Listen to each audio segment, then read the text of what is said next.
behavior coaches. We didn't have any of this.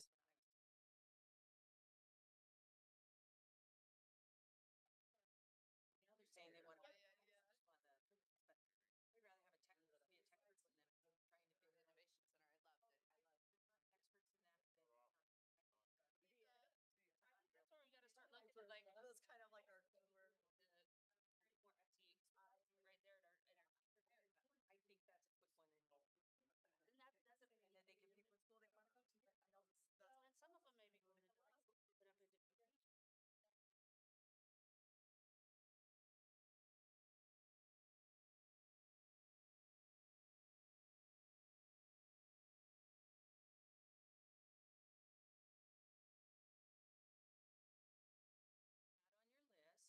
can do to help them. I've had a few of my schools say they would.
Sorry, you're still not a full.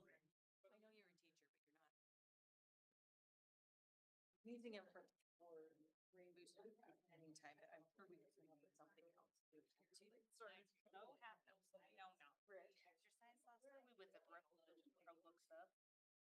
What was all people decided or set back to them as far as, they had these demands by Monday afternoon. Friday, but then I didn't respond to the last. I know I'm getting some of the backstory from my friend and coworker that happens to be the PTA president, and they're ready to go a little bit nuclear on this,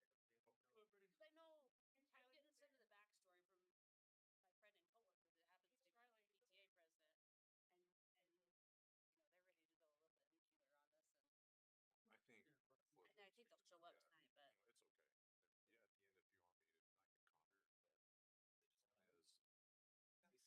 Yeah, at the end, if you want me to, I can comment, but right, and we decided not.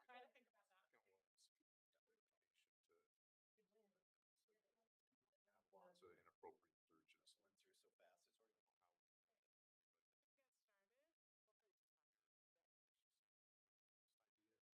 that's doable. Welcome everyone to the meeting of the Canyons Board of Education. Today is March 4th, 2025. We're meeting at the district office located at 93 Sandy, Utah. And the first item on the agenda is our 2025 legislative update, and Charlie Evans, Director of External Relations and Edwards Public Engagement Coordinator, will present this to us. Thank you. We're so happy to be here. Happy to be anywhere but on Capitol Hill. The last few days, I should say, But that's when danger is. Just looking up one thing here as we get started.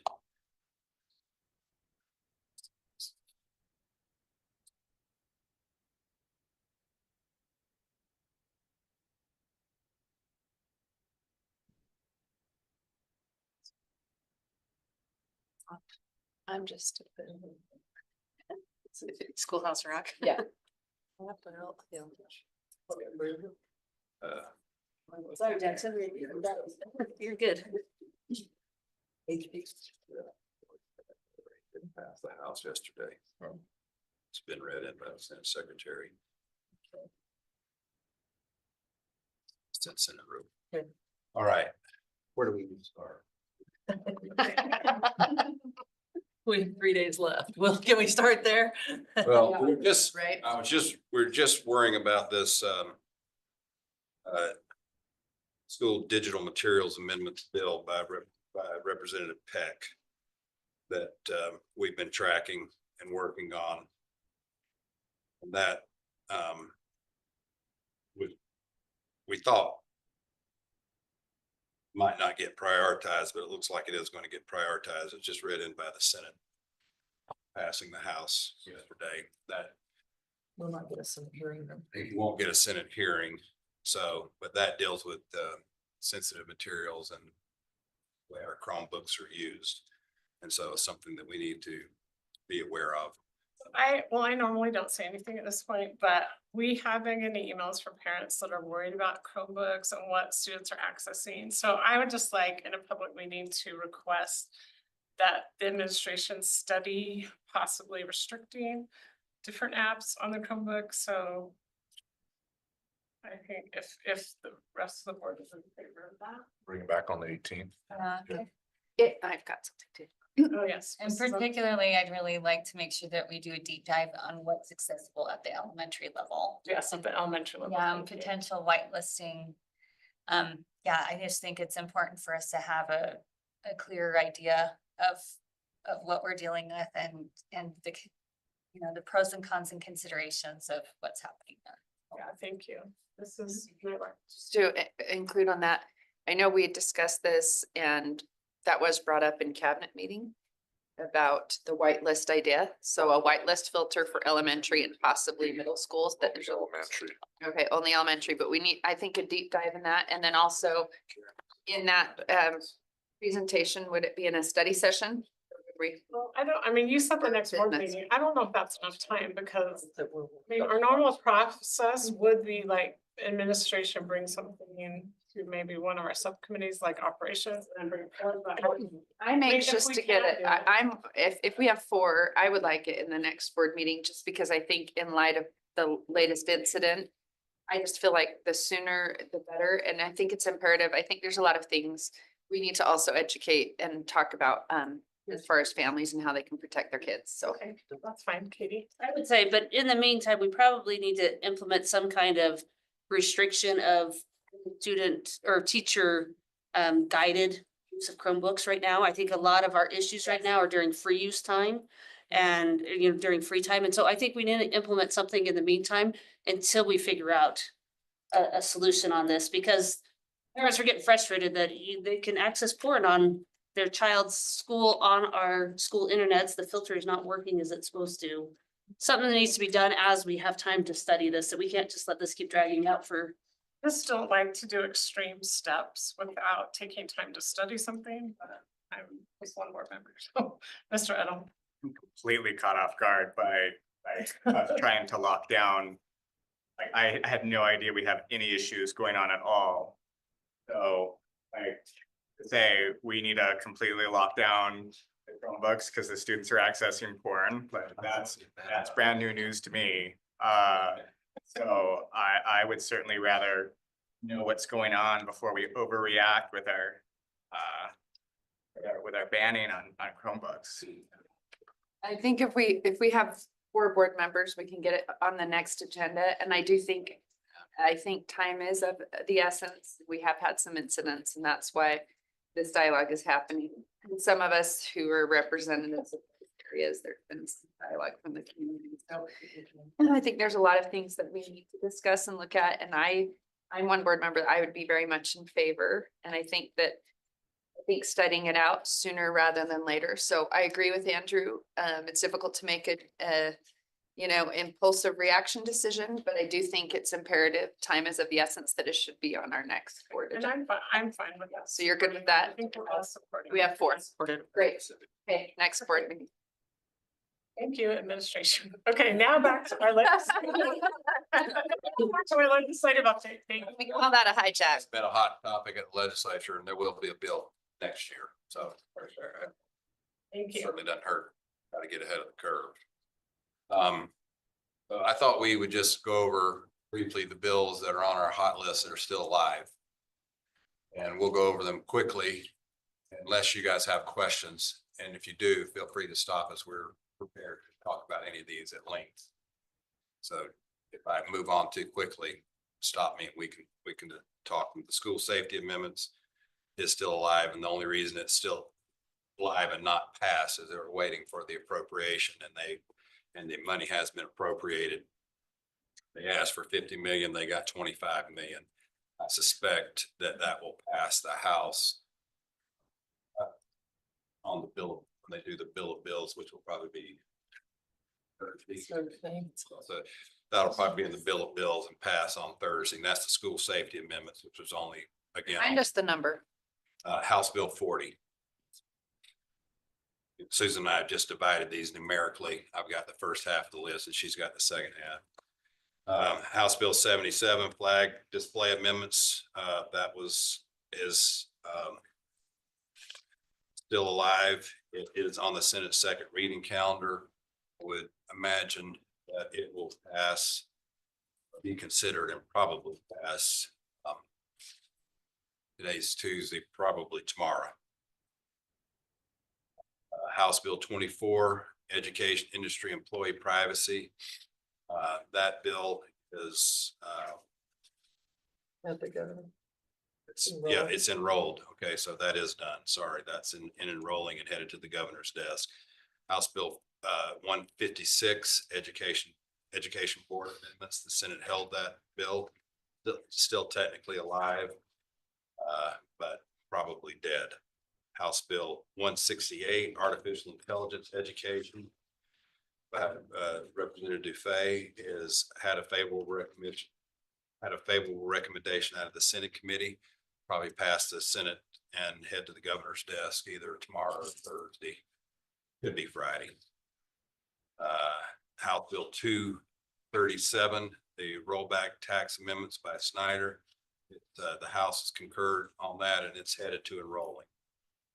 House Bill 267, public sector labor union amendments by Schuster and Governor and Senator Cullimore. That's been signed by the governor.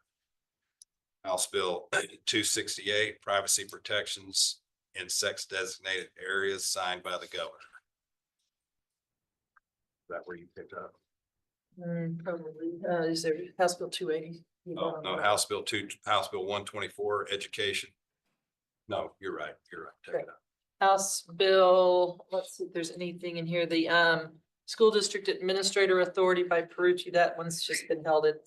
She never moved it. The public directory sharing HB 303 that would require us to share for marketing purposes failed in committee. That was, I don't know if anybody follow that bill. It required us to share the directory information for the parents.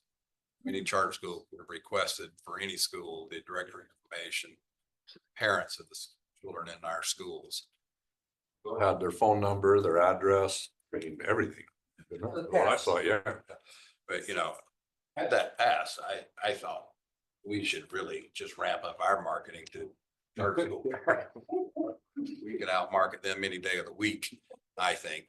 Somewhat the way we work the bill is pass it. Let's see where we go. Let's go. Right on, but it failed in committee yesterday anyway. So. HB 359 juvenile justice amendment by Peck was held. And our law enforcement officers had quite a bit of concern about that one. I'm looking for the one that just failed today. We actually, Representative Stoddard had a HB 399, which was a really good attempt to, at first it was a really good bill and then it got whittled down to being a study on compulsory education, but it failed in committee. HB, let's see, 344, school fees amendments, that one's off to the governor. That's a little different than the other one. Let's see, already done that one. The school waiver amendments, HB 397 by Welton. I believe that one is going to go, don't you? Is that what it says? Yeah, it's in the Senate Standing Committee, but I believe Today, I think passed out of committee this afternoon. Will probably be on the Senate floor Thursday, I would guess. Just back up on that, Susan. So that's the one that for travel, that they can waive one trip and then we can charge for the others or? So it's if the student's on a fee waiver, they get to go on one trip, and we allow that now. They get to go on one trip. And they can go on a second trip. We've always waived the fee to go on the second trip because they're a fee waiver. But now you can make them do some type of service or either, custodial work or service, tutoring, things like that. Like a work study type. Yeah. So that bill hasn't passed, but we expect it to pass. HB 408 from SHIP, that was a school board referendum amendments. That one was failed. It was held, it was failed in ops. That was a high priority for us. That is a bill that would have required anytime you guys wanted to increase one of your levies, it required it to go out for a vote. And it's possibly one place that we could thank Senator Cullimore. Very much opposed to that type of thing. Which bill? Senator McKay. And Senator McKay, that's a very good point. HB 408. So if you guys were looking for reasons to thank Senator Cullimore and Senator McKay, that's a good one. That was a horrible bill that really gutted your authority governing the school district. HB 417 was public safety retirement amendments, and for the third year in a row, that's the one that would allow police officers, especially for school safety, to come back out of retirement in 30 days and work, and that one did not move at all this year. Never moved an inch. Right. The statewide catalyst, HB 447, it will pass with funding. That one we hope to gain a lot of. We hope to, so. We've given up, I think, took a lot away from us to pass that. They So took a lot in CTE and this is where they're giving it, so. let's hope it works like they say it's going. The HB 445, the Utah fits all. This one is very interesting. I think the only people who ever spoke against it were homeschool parents who were not happy that the rules were changing on them. So while it's Utah fits all, I wouldn't say that it fixed and corrected some things that needed some oversight. I think the thing that homeschool parents hated was it limited the amount of scholarship that could be used on extracurricular. Yeah. It's actually the student. It also Certified. cuts their amount down to 4,000 instead of 8,000 for homeschoolers. Yeah. So they're not too happy about it. Let's see, SB 37, that's Fillmore's minimum basic tax rate. That one's already enrolled. SB 39 was waiting on fiscal, but that's the your merit pay bill. That's the one that addresses it. It does cut the budget way down because a lot of us didn't apply to participate in it, but it I think it will move, but it was waiting for its fiscal bill. Let's see, there was an important one that failed today and I'm trying to see where it is. Talking about Fillmore's. Yeah. Let's see, the SB 154 legislative audit amendments. Do we know where that one is? That one has changed. And what I noticed about that one, that's the one. Oh, I'll look it up. Okay, that's the one, is Dan in here? That's the one that changes that attorney-client privilege kind of thing. But it also has a Senate joint resolution that does similar. And we need to probably, that one just really got read in and understood this morning. So we probably need to compare those two and see what they do, even if this bill doesn't run. So we're working on that. Run a resolution because they have to change the constitution. I don't know. I just got read in earlier and they intended to pass it through. So, That bill is House third reading. Just got put there. so it's passed the Senate and it's over. So it likely will. Can I ask a question real quick? How does it amend the attorney-client privilege? Yeah. It has to do with the state auditor, the legislative auditor, excuse me, that he can request. It really has to do with Sean Reyes and his calendar and other things that they were requesting, claiming attorney-client privilege, attorney work product. all these other things. So they drafted this, that the legislative auditor can ask for things and you cannot claim attorney-client privilege or attorney work product. How deep have does to it go? provide it. If anything, they can ask for anything. Well, they can ask for anything. That is no longer a reason not to provide the legislative auditor with information. It just takes away that. And that clearly would only have to do with, attorneys either in-house for governmental entities, because the legislative auditor only is able to audit. The joint resolution, they mentioned specifically that it had been watered down tremendously. And it now was extremely permissive if you choose to share with the auditor things out of attorney-client privilege. So I will have to compare the Yeah, two and see. The state bar went nuts on that, as you can imagine, Amanda. SB 223 is Mikhail's bill that some of our district attorneys worked on, public education bullying amendments, and it seems to be moving quite well. Next one is SB 249, which is the one we worked on with Senator Collmore, student integration amendments. It's moving along, still pretty healthy. That's another thing you can thank Senator Collmore for. SB 321, public education funding amendments. That's the one that just died in committee, I believe. 321. That one. I think it died like since we've been in here Right. in committee. What is that one again? That's the hold harmless one on tax rates. Okay. It's dead. Okay or not, it died in committee just a few minutes ago.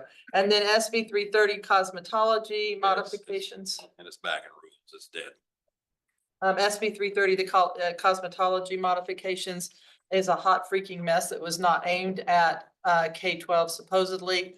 But it is, and we've Doug, CTEC and I, along with Jordan's programs, have been working very closely with the drafting attorney. The sponsor has promised us it will not move out harming our high school programs. But the drafting attorney cannot get it there and it has to move out tonight. So that's what I'm gonna be working on while you guys are meeting. No, we don't care if it dies. We don't We don't care if it dies, but I want to thank, Change any. I want to thank Doug and his people have been great to work with us on that. We've taken a lot of his time. They came up and He's been- testified. It was great. Yeah, it's been good. So it'll either be fixed or we believe it'll either be fixed or die. Right. And that's it.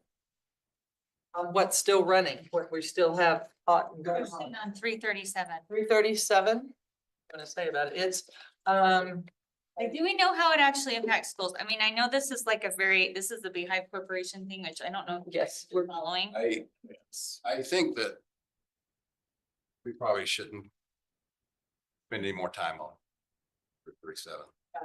Okay, I know they've made some changes, so. they've been meeting in caucus and making changes all day, but, I think we're safe to not worry about that. Good job, you guys. There's a lot. Yeah. A lot of progress. They're going back on the floor in 5 minutes, so I'm gonna head up that way. Susan's gonna stay here, but I'm gonna head up there. I will be close by on headphones, so. Are there any questions before they?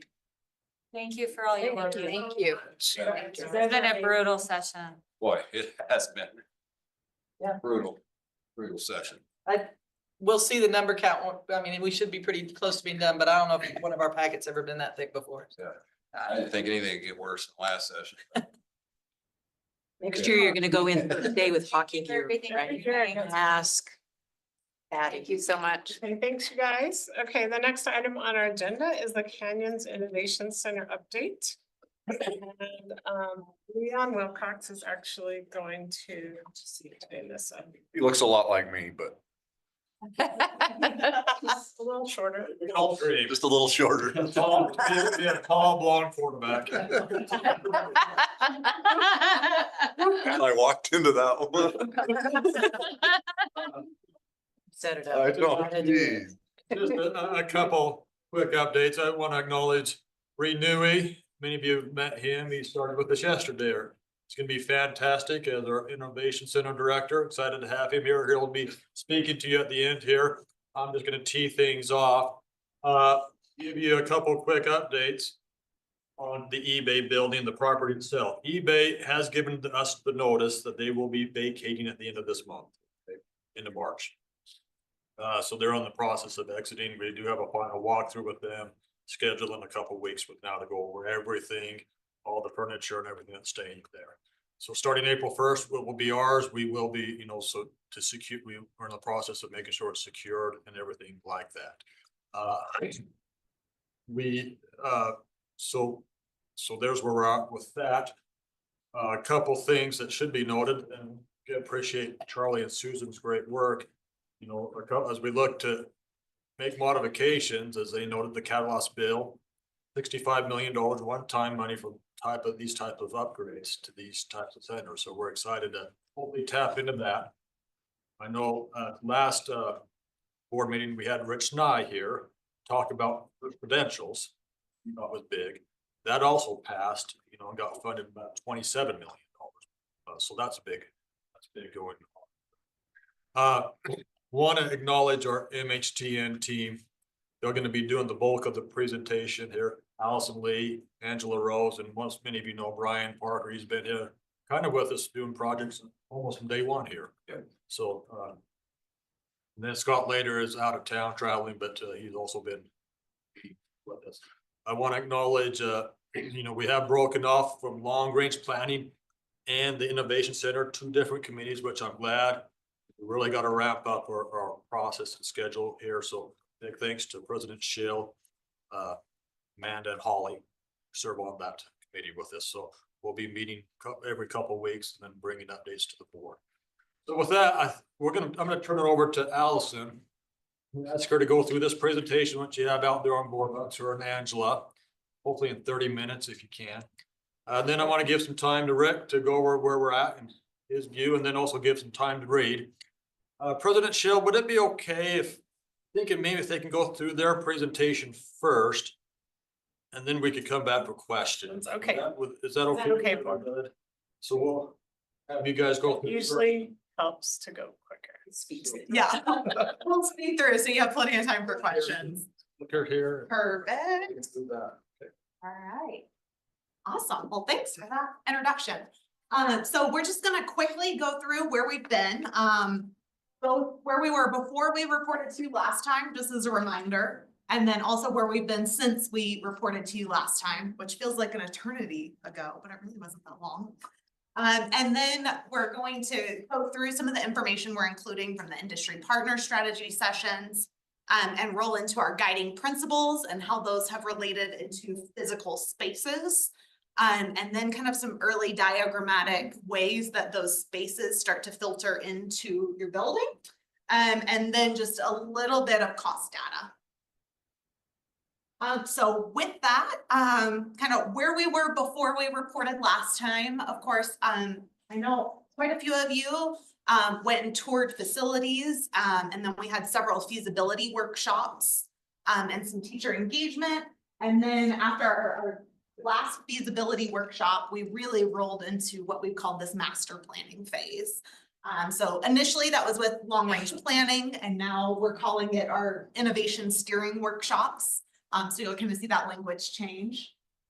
So a lot of inclusion on industry partners, and then those parent surveys, and then again, that industry partner report back, and layering over strategic plan, as well as your portrait of a scholar, and making sure all of our goals for the project align with the board's vision for the school district and the board's vision for how career and technical education moves forward.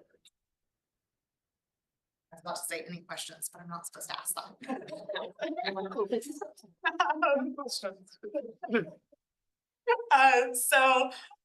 One of the really great takeaways from those industry partner sessions was this durable skills wheel. So as we've started to look at program spaces, we're layering in a lot of these durable skills on, you know, where can students work on their collaboration skills? Where can students work on their communication skills and their fortitude? All of those things that the industry partners really said that your students should be learning, we're looking at making sure we're incorporating into design. So that has led us to our guiding principles. Or do you want me to keep? Sure. So that led us to our guiding principles. We presented these, I think it was end of October, early November. And then we took them and then we overlaid into them the portrait of a scholar and the what was the other document? Strategic. Yeah, The strategic plan. And so from there, we essentially have come up with these 5. The first being industry collaboration, which is about strong partnerships, programs that evolve with the workforce. It really emphasizes those problem solving, hands-on learning, mentorship type of skills. Next, it's the innovative learning environments, essentially adaptable spaces that meet both the current and the future educational demands. So this is very much about flexible spaces. Career readiness and support. This is about preparing students for high demand jobs, relevant training, counseling, industry credentials. Really, it's about a facility that becomes a recruitment tool for the district. It's about leadership and then that true apprenticeship. Community and identity was our 4th guiding principle. It's all about a cohesive community identity, and we'll be doing this through branding, outreach, learning on display. Also, it's this idea of fostering pride, a sense of belonging, and really uniting diverse backgrounds and experiences. The last guiding principle was this idea of future forward vision, this idea that we know what we know now, but we don't know what is 10 years ahead of us. So the facility really needs to meet not only the current goals, but also those future demands, cutting edge technology, flexible growth strategies, and sustainable practices. So the next step was we took these guiding principles, right? And then we transitioned those into goals, and then we transitioned those into these design responses. The question is, how can this building support and create an environment that essentially does these things? And so what we've done is we've pulled out really key architectural responses that support these goals and these principles. So for example, when it comes to strong partnerships, when it comes to mentorship, when it comes to creating this community and this brand, components that we need to see are touchdown spaces, a very welcoming environment and a welcoming zone for industry.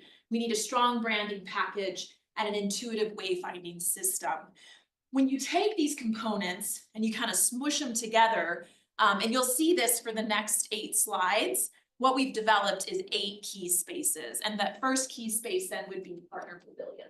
So the Partner Pavilion is a professional and welcoming zone for industry collaboration, leadership training, and showcasing partnerships. So a couple of kind of ideas of what that could look like. You're seeing some of the spaces you visited, and then some other design ideas as well. Just lots of great spaces to collaborate with those partners. So those can be formal or informal, and we can also use them to celebrate those industry partner relationships in both kind of that fun digital, and then also, you know, maybe some of the students work on like a CNC machine and come up with plaques. Like there's all kinds of different ways we can do that. So then again, we just continued to do this, and this is how these 8 spaces were created.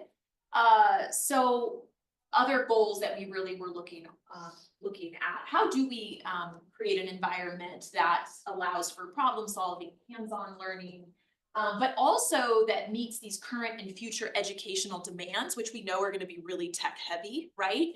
So the 2 design responses, like architectural design responses that came from that, one was a research library and a student hub, and then 2 was this AI sandbox, which is essentially just a safe space for that AI work to take place. And when we mushed those together, plus other things, we came up with the Inquiry Lounge. So the Inquiry Lounge is a hub for collaborative exploration, a research library with cutting edge technology and flexible workspaces. So what that could look like are highly digital zones, places for collaboration, again, a research hub, So for students to look at both physical and electronic items for research and investigation. And then also touchdown spaces and spaces to have informal conversations as well. So next we started to ask the question, how do these programs evolve with the workforce, right? How are they adaptable? How do they create this learning on display, which is something that we keep hearing from a lot of the people here in the room. And that's done through these branded showcase areas, which really is this thread that weaves through the school, really showing what the students are learning, but also these connections with industry. It's a common area showcase space.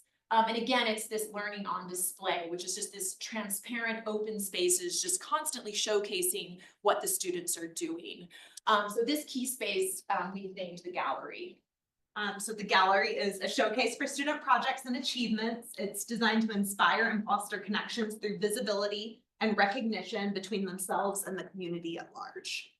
So how that could look are spaces for informal presentations of this is my work, spaces for more permanent sort of display for items that are maybe, you know, a really fantastic achievement that we want to highlight for an extended period of time. As well as just informal zones where things can be swapped out, more of like a pinup zone where you can swap things in and out more quickly. Yeah, so this one's a really great one. As a past teacher, I think a lot happens here. How do we prepare our students, right? We talked about these durable skills, and how do you create a space that instills in students these durable skills? And that's what this is about. It's these breakout areas, but also these multi-purpose rooms where they're allowed to do digital, of course, but also analog. Work with one another, collaborate, things like that. So these have become our incubators. So incubators are reflection zones, flexible breakout spaces that foster focus, creativity, and collaborative innovation. So again, we can look at very analog methods of presentation and display, as well as very digital methods. And I can go back, as well as just informal presentation zones that are a part of the larger building. So you can walk by presentations as they're happening. Maybe you drop in and listen. As well as zones where you can get a quiet, reflective place to do your work. But all of this is nothing without our teachers, right? And without the spaces that they need to teach very specifically what it is. So these are our hybrid learning spaces, our very specialized labs. And again, because we know what we know now, but we don't know what's coming. And so things like movable walls and adaptable spaces is really gonna circle back to that goal of a facility that meets current goals, but also future demands. And this is our learning studios and labs. So this is a big umbrella for your curriculum, and you'll see we're starting to dive into that curriculum piece and how that it fits in the building. And we'll continue to dive deeper into that as we kind of push further into this process. But versatile learning environments that support diverse teaching methods, future-ready learning, simulation spaces, and then also those career-specific skills. So again, we can have highly specialized healthcare spaces where there's a lot of human interaction and fostering, as well as highly digital and cyber spaces. And then again, highly digital and cyber spaces, as well as some of those hand skills as well, and our learning studios and lab. So, I mean, the students, they learn what they learn in the classrooms, right? But then there's this next step. We need a space for credentialing, we need a space for testing, we need a space for one-on-one counseling. And that career readiness and support, that all happens in this space, the exchange. So the exchange is a comprehensive student services center offering credentialing, counseling, and wellness to prepare and support students for their career and collegiate next steps. And so this would be the space where we look at any of our collegiate partners touching down, and if they have officing space, providing flexible officing space for those collegiate partners. As well as industry zones and counseling services for those students as well as they reflect on what their next steps might be. And then we go back to supporting the faculty, but not only supporting them, but really allowing for them to network and to collaborate. So they need a networking area that will really allow them to have those strong partnerships and to allow their programs to evolve. And they need a teaming office just so that they can meet both current and future. So this falls into this, I think it's the last Tuesday, the faculty forum, not quite, okay, we're on. There's seven, one more, got it. we're on. So the faculty forum is a dedicated space for teachers to recharge, connect, and collaborate professionally in comfort. So these spaces can be off of the main student spaces as far as showing an example to students on how we collaborate between disciplines. And really how true innovation is reached whenever we look at those programs starting to meld together and learn from each other. As well as some private spaces as well to take phone calls and just have a moment. Yeah, but it's also about not just connecting with teachers, but also connecting with industry. And so then, oh, that's right, the nexus. So the last space is all about that community identity, that outreach, that really creating a place, a sense of in the community that the community knows. And so this is done through Nexus. So the Nexus is a dynamic multi-purpose space at the intersection of the Innovation Center and the community, featuring a community outreach courtyard, adaptable areas for events, collaboration, and authentic connections. So we really think you've made a great investment and that the eBay campus really ticks a lot of these boxes already. And that there's maybe just a cute couple of like finishing touches that we can put on that'll really kind of take it to the next level. We're also looking at the programs down in St. George and how they're kind of interacting with the community. And also just the way that we enhance the connection of the building to that already there courtyard space, right? So the way that we place programs and enhance those areas to really create the nexus. So loosely, how does that translate? So as we look at the eBay facility as it stands currently and how these things start to slot into the spaces, we call it the boomerang building. It's the kind of the central 3-story tower. And the main entry piece at the kind of the crux or the center of that boomerang.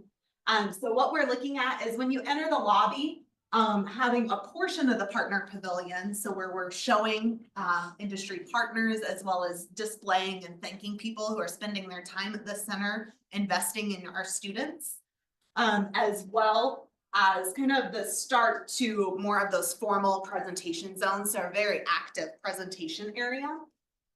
And we kind of move through some flexible gathering spaces for students to touch down and talk, and then again, some more informal presentation zones that all kind of culminate in this gallery space along the building. Yeah, and these spaces are really meant to support what the teachers are doing in the classrooms, right? So the studios and the labs, that's our next set of development, but this is meant to support them, what they're doing, and to really help them to in place or to instill in their students those durable skills that we kind of started the presentation with. So as we kind of move back towards the lobby and move deeper into the building, looking at that partner pavilion again, and having our industry partners walk through a zone where we're celebrating them before they get to an area where they're really interacting with those students. And then moving into the inquiry lounge, which supports those incubators, and then again, that research hub and all of those kind of functions.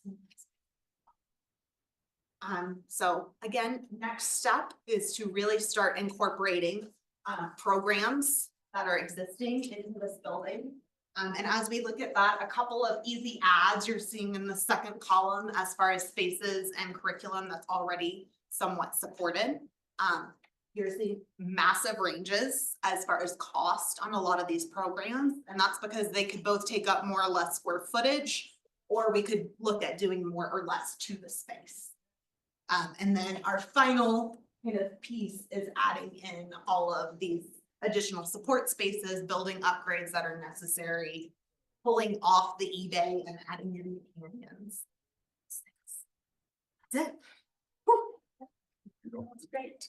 Okay, can I just say something? So our committee just wanted to, make sure that before we're starting to move forward, like, they're starting to design these spaces.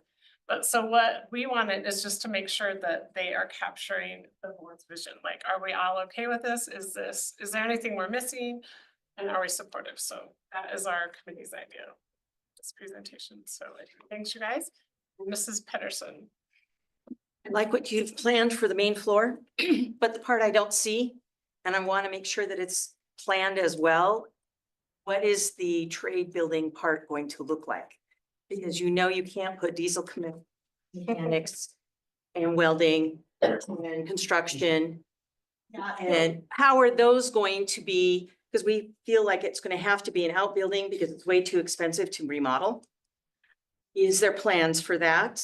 And is it going to be worked on at the same time as we're working on these other?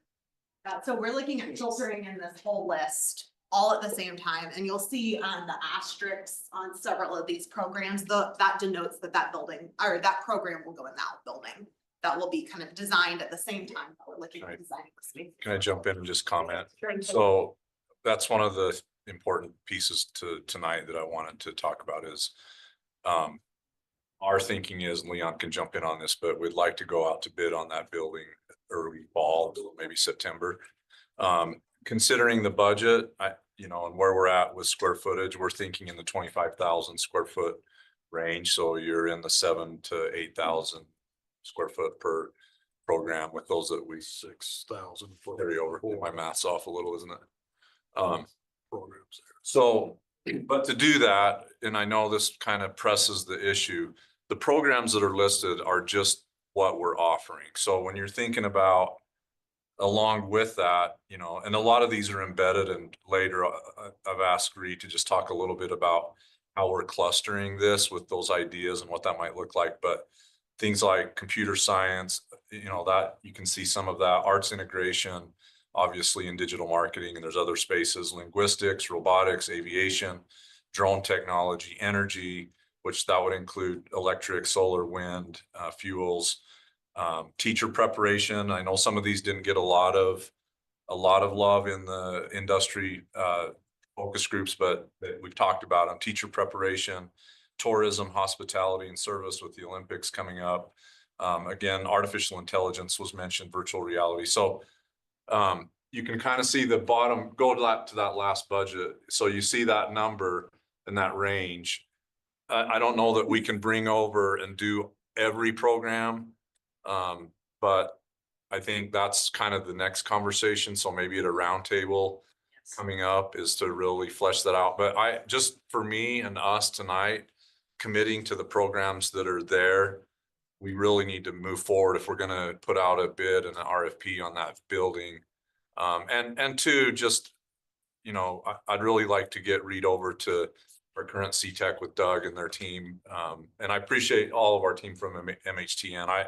I felt like in the last meeting, I think we've kind of had some ups and downs in capturing that vision, at least from my perspective. But when I look at this and you think about synergy between industry and our teachers and our students, you think about entrepreneurship and spaces to develop that. And you think about relationships. I feel like what's unique about our space versus others is others are a lot more prescriptive in what that looks like. And it's a design it's very sequenced.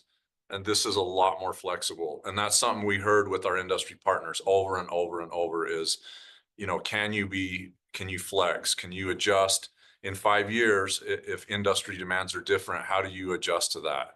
And to me, this provides all of that space, and more. But I think that's kind of where I'm at. We do need to, Reed and I were talking today too about just overall sequencing, now that we know when the eBay employees are gonna be out, but just a few thoughts along the same lines, but so.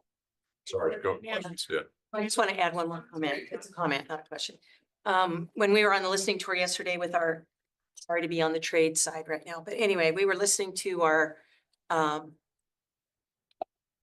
do we call them? Facilities people. Facilities. Gotta think of their names.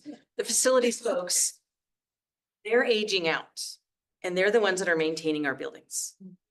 And if they strongly suggested that we need to have an apprenticeship where we can train and have our own replacements, which is a big advocate for the trade part. We need electricians, but that can go with your Construction management. construction management. We also need plumbing. We only have 3 electricians right now that are servicing the entire district. And we're adding more building to that now. The square footage per employee is humongous.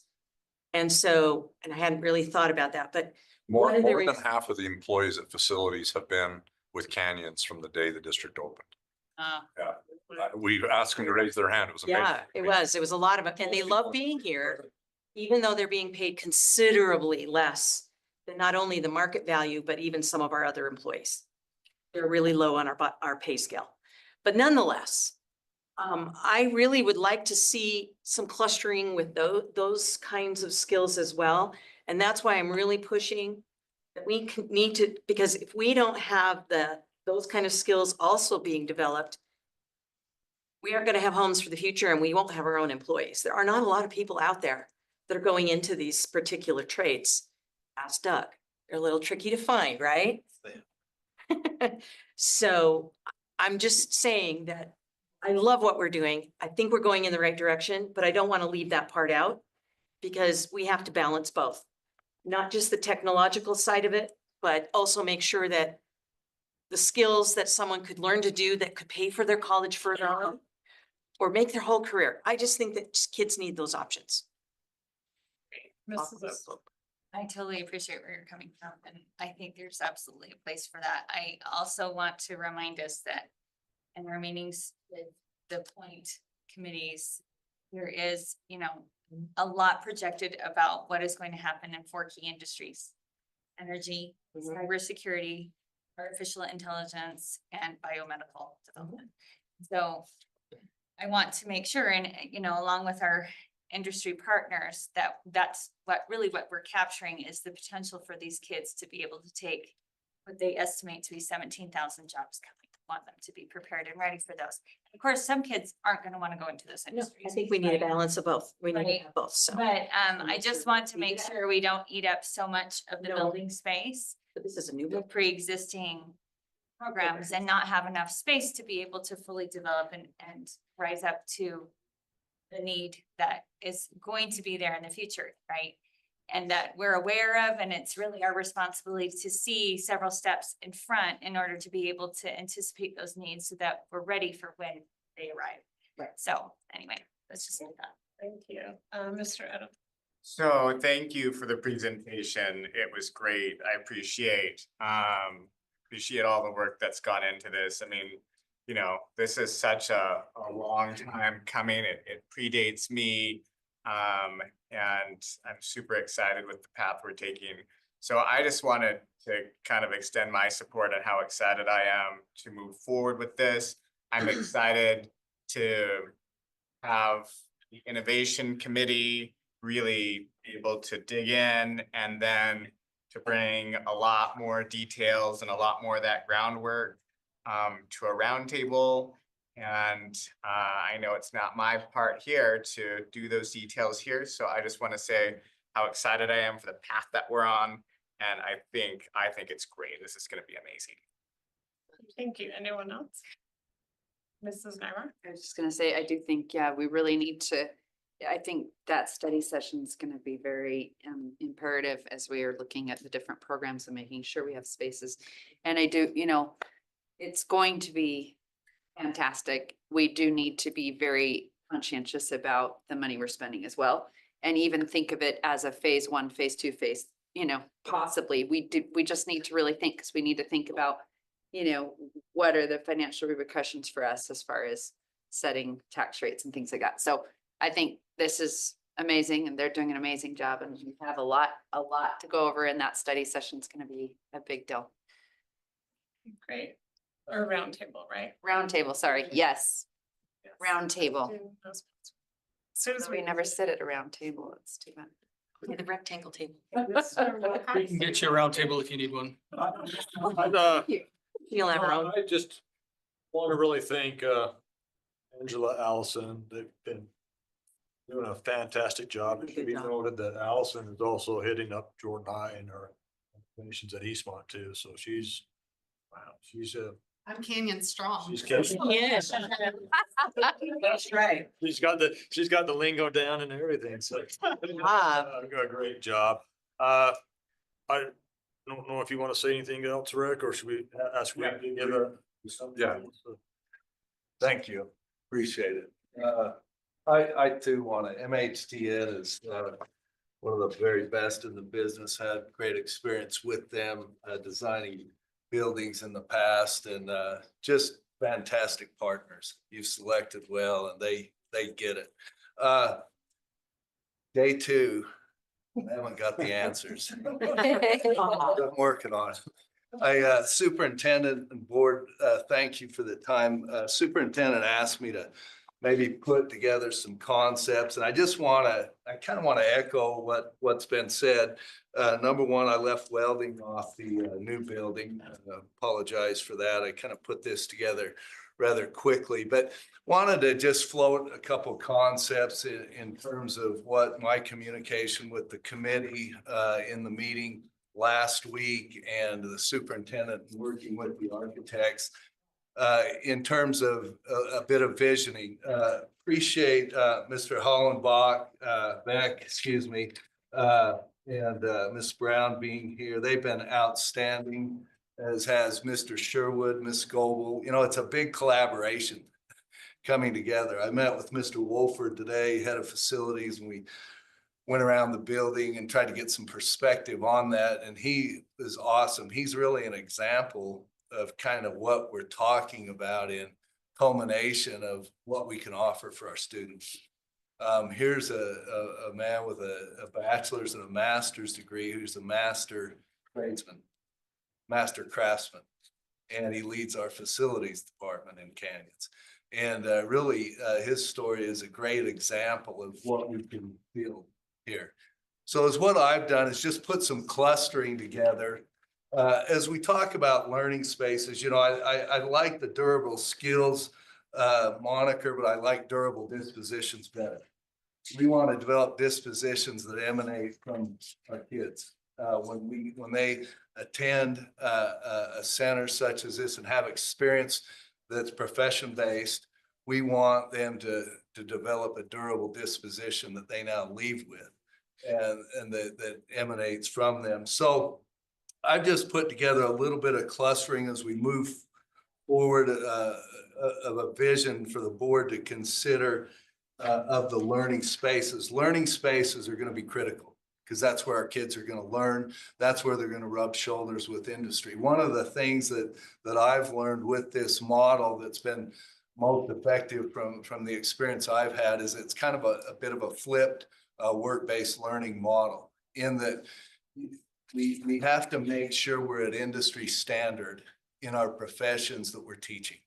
So you do that by accessing our industry professionals, advisory groups, and ensure that we have industry standards being taught in our programming, in our software development, in our medical professions, in our trades, in our construction management, in everything that we do, so that then we can draw industry in so that they recognize what they're coming in to help then facilitate learning with our students. So that's going to be a big key. And, I haven't set foot into CTEC. I'm doing that later this week. That, I go back to a statement I heard years ago with some professionals we worked with when I was starting as a principal.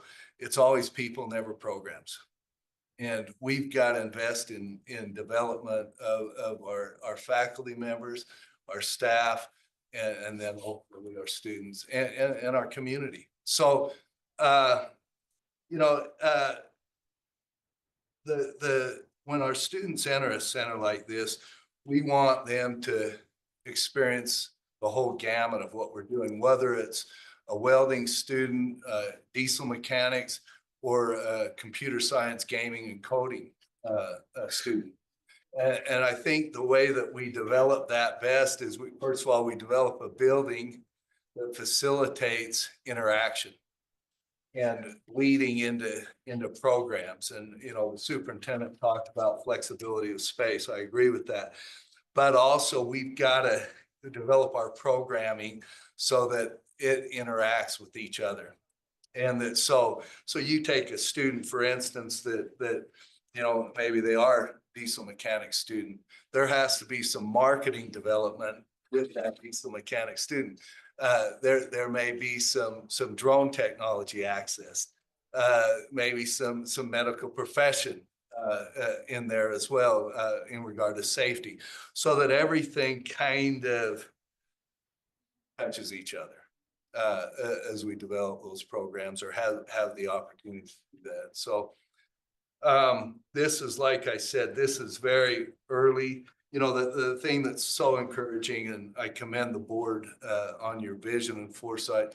This has the opportunity to be a world-class educational facility because it was developed as a world-class business delivery model.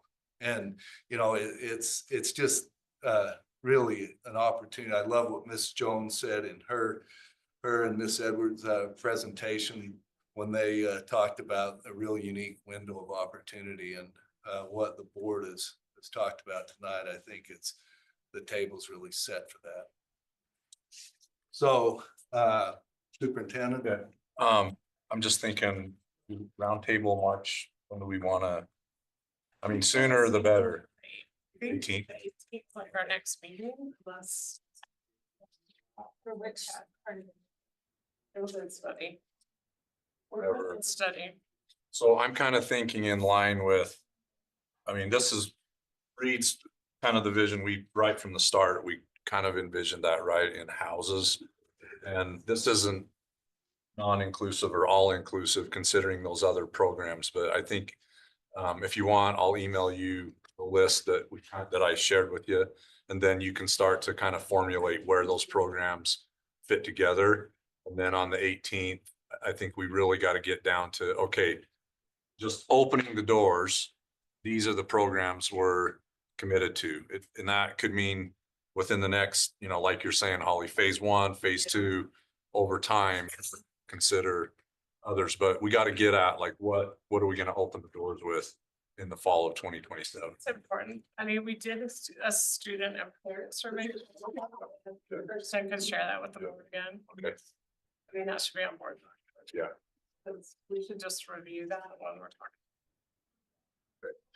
The other element to this too is higher ed is still kind of waiting on us. I have said to them, as soon as the board establishes the programming, then we'll talk about higher ed's role. And right now, as you know, Salt Lake Community College and University of Utah definitely want to be involved at the center. My guess is UVU, they're heavily involved in innovation, and I know they're going to be a partner at the point. So how that all interplays, but I don't think we can really talk about that runway to a 2-year and a 4-year degree until we establish, all right, these are the programs that we're gonna invest in. So. And then we kind of need to know, like, how many programs can we take on? Well, that's all the above. I mean, you see the numbers. I mean, yeah. I would propose that before we meet next, that the board reads through and refreshes their memory, and especially for those of you that are new, about some of the site visits that we had. And so maybe Kirsten, if you could send out like something to all of us, again, where we actually read through the notes, and particularly with Loudoun County, they did some very innovative curriculum and programmatic programmatic, how do you say it, like program, like changes and adaptions to what their local industry partners were talking to them about and what they wanted, and they've really taken off and blossomed and done some amazing things. I feel like all of us would really, in order for us to have an intelligent conversation, we need to be on the same page about that. And also, like when I was in long range planning before it was split off and the innovation committee, Leon shared with us a really phenomenal video from a superintendent elsewhere from a public school district that talked about the changes of what are coming. And I really would highly recommend all of us as board members also watch that before, because again, it's going to inform us on the changes that are advancing very quickly that we need to be prepared for when we're making these decisions now. Mr. Edel first, and then Mrs. Nyberg. So is 2 weeks enough of a runway for us, like, for administration to be fully prepared for us to have a round table on this? So Reed mentioned he's on day 2. That would be day 16. I appreciate that. Technology discussion I know. on the 18th. Is there enough time for both? Because I would think these are gonna be both in depth. And so I just want to throw that, so I'm all about like the sprint, right? I just want to make sure that we're appropriately, like, we're gonna be ready. We could talk an agenda planning, because if they say they can't, we could push roundtable. I mean, I feel like on our side, I think it's a matter of like you being able to digest all the material. That's a lot of stuff to like, go through. I mean, It is a lot. we've lit, I mean, I was at all the industry focus groups, so for me, I mean, I've lived it, so it's not, but I think that's a lot to just, to read the notes on all the site visits and then to process industry focus group material and think about the programs, like that's a lot of stuff. And Mrs. Nyberg. And couple thoughts there. It is a lot of stuff. Also, what would be really important is for us to see what our enrollments are now from CTEC with some of these programs and what the waiting list is. As we're making these decisions, that's got to be part of it. I think that it would be helpful to do the study session sooner rather than later, knowing and acknowledging the fact that we may not have all the answers at that point, but we're digging in just because we do have deadlines as far as when this is supposed to be opening. And so my thought is the first study session would actually be the very first part. I think there should be some debriefing, Rick, like where we're going through those that weren't there for the tours. I think we need to go through some of that. I think we need to have Bruce or someone there to go ahead and go through what our enrollments are like, what we currently have, even have some pictures of what our current facilities look like. That would be so helpful. We're at a point, I think, with our awesome architect partners that really we're at a standstill until we're able to harness direction. And so I think we need to think of this as this roundtable is probably not the first, did I say study session at the beginning? No, you said it. Okay, phew. Roundtable, but this roundtable is not going to be the only one. I think, and so I feel that the sooner the better, just because we've got timelines, so. Yeah, well, and I do know, hopefully this is okay, the superintendent is feeling pressure, like he wants the board to make decisions so they can start moving forward. Yes. And where the occupancy, like what Leon was saying, we're getting occupancy, we wanna. I'll just say, I'm just gonna throw it out there. Not in opposition, Holly, but I would say on the 18th, gotta make a decision on at least a core group of programs that gotta move over there. If we take this even, I mean, remember, we've talked about this in study session already twice. Yeah. I don't think you need to present the stuff back again. If they have access I to think the if everything's information, on board docs. I yeah. think that Can you help compile that though? Because otherwise we gotta try to. Yeah, we'll make it as, no, we'll have it all. We need it in that study session. We need to look at the enrollments and the waiting. that, but I mean, It's for sure, because. That's not actually something we've really visited very much. We did, but it was the first study session and I don't think we've gone back to it since. Wasn't that long, but I don't think. No, and now they can go to the new Next year and then, or up to this year, and then we have data. Yeah. data for this year. In Kirsten. Yeah, I think it would be helpful. Oh, yeah. No, we need that because we need to know That. how many people are on the waiting list for this. I'm just saying, No one wants having a this. debriefing We need to- session beforehand will take up too much of the time. If they feel like they can handle diving in and looking at stuff I and just, then asking questions. I just feel like even a refresher for all of us, instead of going back through all the board docs, I really think it's important, the first half hour. Everything, or what do you feel like? I feel like the What's first half hour, I think there should be some debriefing, so we're all making informed decisions. Even if it's just quick, brief synopsis, anyways, of the different facilities that we toured and what our enrollments are and what our waiting lists are. Cause I think that's how we I make, think we've done that in a meeting. Well, not with our newest board members. Yeah. They have not seen it. Pull it together. We need 7 brains. I feel really strongly that there's no possible way we're going to be able to have an intelligent conversation unless we come having done our homework before. Otherwise, all we're doing is kind of like reviewing on a very surface level, and we haven't actually digested what these other innovation centers are doing, nor the developments of what is happening in the job market moving forward. And so I propose that we have the administration send us an email with all of those links compiled of some of what we have discussed, so we can come prepared, ready to run. I am with Holly and with Rick on this. It's getting embarrassing, and I apologize to these guys, like they can only like respond to what it is we are asking them to do. And we as a committee can't do that for us as a board. The only way that we can do that is in a roundtable discussion, and we're at that point. And yeah, it's gonna take some time, but it's time that is going to bear lots of fruit later. And the earlier we do it, the better, I think. I'm fine with that preparation, as long as we can have on the screens the enrollment numbers and actually some pictures of our current facilities. I think that would really help most everyone with some of the stuff we're going through. Well, and I'm not sure even we need pictures. I think if anybody hasn't toured the Has CTEC, anyone not towards CTEC? They know. Yeah. We don't need photos. Speaking of tours, we are happy, and Ray brought this up to me today. He'd like to go back and see Loudon. And we'd like to take a couple of you who haven't seen it. Oh, yeah. I did go to Loud. Karen, It was me. I did. I didn't. Brian went, and Nice. Doug went.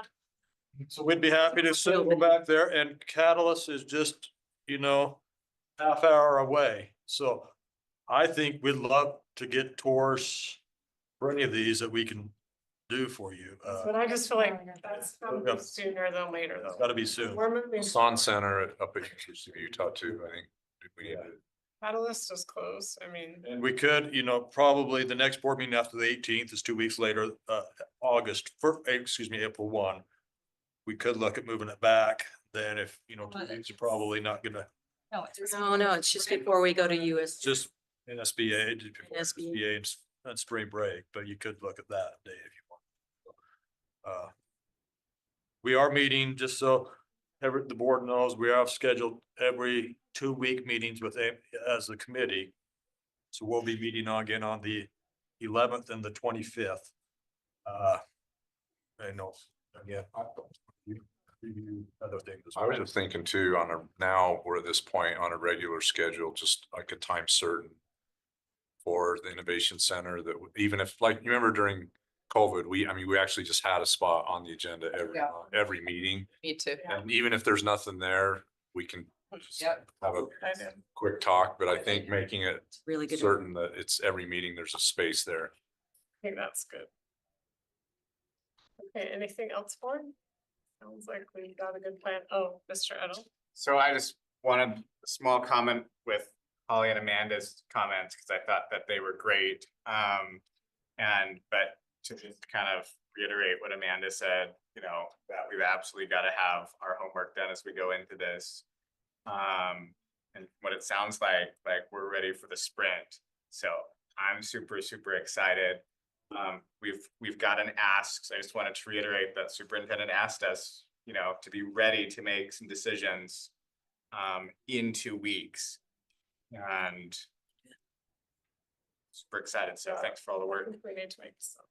Oh, Okay, oh, thank you. And sorry, one more thing. Can we get enrollments before that meeting in 2 weeks as we're doing all this study? Got to. Yeah, my request was just gonna be like, if you could get it to me, not like the Monday before. Yeah. In the next few days, yes. We can get that email. I did write down, hopefully you wrote down what we were.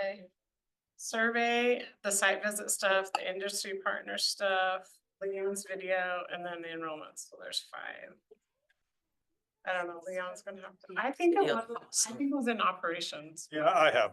It wasn't. I think I even said it. I send it. forwarded it Send it to out. your board, but Yeah, but you guys. we all need to see it. I can't find anything in board docs, but I also don't know board docs in and out, so. It's hard to go I back. do have one little request. I know we've all toured C-Tech, but one thing that was mentioned just in our last committee meeting is I think it was Hillcrest. One of Hillcrest's C-Tech classrooms for one of the something, I don't know, the amount of square footage, what was it? The auto shop. The auto shop, the amount of square feet, it was, we're looking at things and how much square feet we need, and it's like, oh, well, Hillcrest actually, like, we don't want to have a smaller wood shop at C-Tech than what we have in one of our high schools. So I think if we could have a few pictures, not just of C-Tech, but maybe just of some of our current facilities, because we've redone some of our high schools. That was very informational for me. I did not know that Hillcrest square footage in that wood shop was so high. So I think that would be helpful too, as we're trying to decide, you know, I mean, Rick was even saying some things we may not be able to bring over to the building. Phase 1, phase 2, what's going to be outbuildings.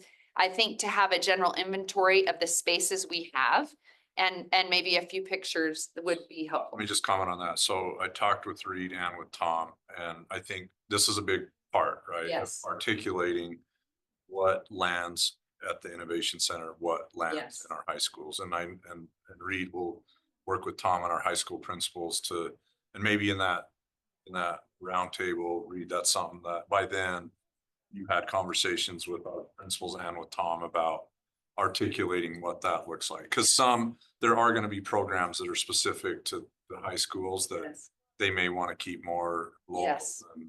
Or maybe, And we want to protect those too. We want to There's a protect. whole conversation about, we don't want to take. We don't want to take stuff out of the high. Yes, Withdraw exactly. students. Exactly. Yes. As we'll be something ready to address that. perfect. Yes, we don't want to compete with ourselves. Okay, well, thank you, everyone. Thank you, especially MHTN, you guys for being here, and the presentation was great. Thank you guys, we're so excited. Thanks. And now I will just declare that study session is open. Got 10 minutes.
we ready? Okay. I just wanted to use the gavel once. Okay, welcome everyone to the business meeting of the Canyons Board of Education. Today is March 4th, 2025, and we're meeting at the district office located at 9361 South, 300 East in Sandy, Utah. And all board members are here. They'll just be here momentarily. The first item on the agenda is to approve the agenda for today, March 4th. Can I have a motion to approve the agenda? I move to approve the agenda. Okay, thank you. Is there a second to that motion? I'll second. Okay, is there any discussion to the motion to approve the agenda? Okay, seeing none, I'll call for a vote. All in favor, say aye. Aye. Aye. Any opposed? Okay, that motion passes unanimously. The next item on the agenda is the Pledge of Allegiance, and that will be by Midvale Elementary Principal Carolee McKay. And then after that, she will give us some school highlights. Everyone, please rise. I pledge allegiance to the flag of the United States of America and to the republic for which it stands, one nation, under God, indivisible, with liberty and justice for all. Good evening, board members. It's an honor to share some of the incredible things happening at Midvale. One of our biggest areas of success this year has been our student ownership of learning. Every student has a data folder, meets with their teachers to set goals, and knows exactly what they need to do to reach the next level. This has created a culture where students are talking about their goals and growth with their families and celebrating every milestone. The impact of this has been powerful. Just in our 5th grade dual immersion classes, 14 students who were below benchmark in math have now moved to above benchmark. In our 1st grade, our teachers have been working collaboratively to ensure students develop strong foundational phonics skills. Their intentional focus has resulted in our highest data yet in the targeted scale of whole words read, an incredible achievement that speaks to their dedication. These are just a couple of examples, but celebrations like this are happening at every grade level. Across our school, students are setting goals, tracking their progress, and experiencing real success. Whether it's reading growth, math milestones, or language acquisition, we are seeing students take pride in their learning. A key part of this success is the support we provide for our multilingual students. We have a part-time teacher who works exclusively with them, helping them develop their language skills and confidence. Twice a week, she holds morning meetings with our newcomers, giving them a space to learn and grow together while feeling comfortable speaking a new language. She helps them set goals for their WIDA tests and celebrates their progress as every week their English gets a little stronger. Midvale is a proud community school, always welcoming families and ensuring that they have access to the resources they need. We love bringing families into the school through events like our STEM night and literacy night, where students and parents engage in hands-on learning and fun activities that support academic growth. And this year, we're especially excited for our upcoming school play, written by our BTS teacher, integrating science standards and letting our students showcase their talents on stage. Our families are an essential part of our community. Parents participate in our Family Learning Center and volunteer in the school, even helping deliver the fresh fruit and vegetable of the day. Each month, we recognize students who exemplify positive character traits by naming one student per class as our CEO, our chief example to others, pulling character traits from our Thrive Time curriculum. One of our most memorable moments this year is when we took the entire school on a field trip to America First Field. Students toured the stadium, met the players, ate lunch, and each received a pair of Adidas shoes. It's an experience they still talk about today. This week, we're celebrating Read Across America Week, with older students pairing up with younger ones to read together on Friday, cozied up with a good book. One of our favorite traditions is also Tuck You In Tuesdays, where staff members take turns reading a bedtime story to our Mustangs that they can watch on Parents Square before they go to bed. At Midvale, we're proud of our school culture. There's joy in the hallways, celebration, collaboration among the staff, and a strong sense of support. We also celebrate the rich diversity of our students and staff. Our dual immersion teachers share their culture in meaningful ways, from Mexican Independence Day and Dia de los Muertos ofrenda to our Midvale Tradition celebration in May, where students perform dances from around the world. The staff at Midvale is truly special. Every one of them chooses to be there because they believe in our students and know they make a difference. They are our students' biggest cheerleaders. Thank you for your time and support. Midvale is a special place, and we are proud of the students, staff, and families who make it great.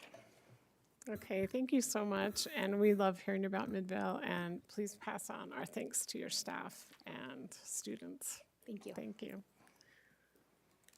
Okay, the next item on our agenda is the Canyon Strong recognitions, and I'll turn the time over to Jeff Haney, Director, and Kirsten Stewart, Associate Director of Communications.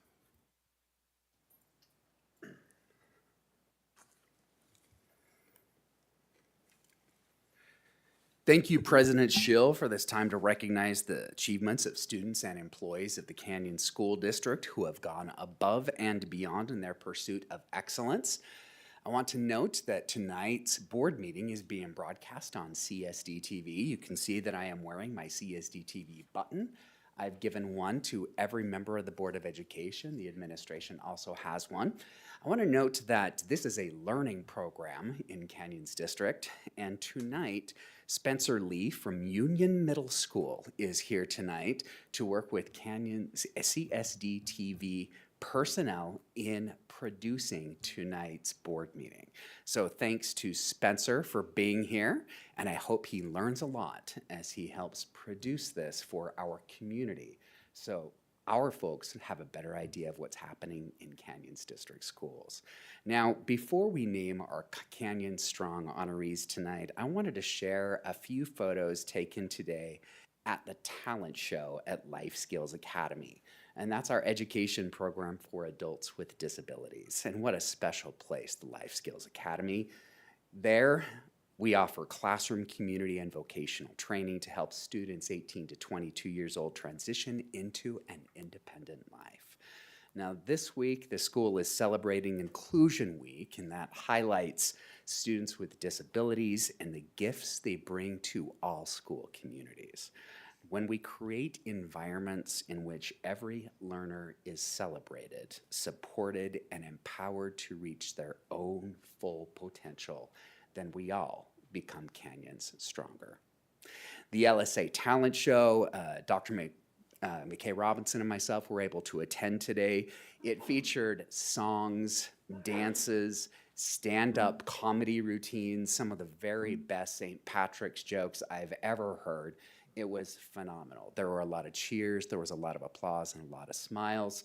So glad we got to go, and if you want to check out even more photographs, please see our Facebook page. We have a whole bunch of the photographs of the students at Life Skills Academy who participated today in their talent show.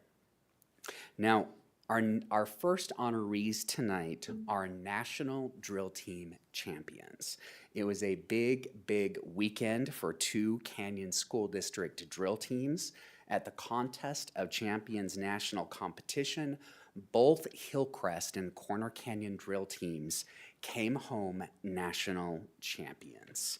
In fact, both Hillcrest and Corner Canyon High School drill teams were in the large group category. Hillcrest is a 4A school, Corner Canyon is a 6A school, but they competed against each other, and between the two of them, Canyon's district teams won almost every major category.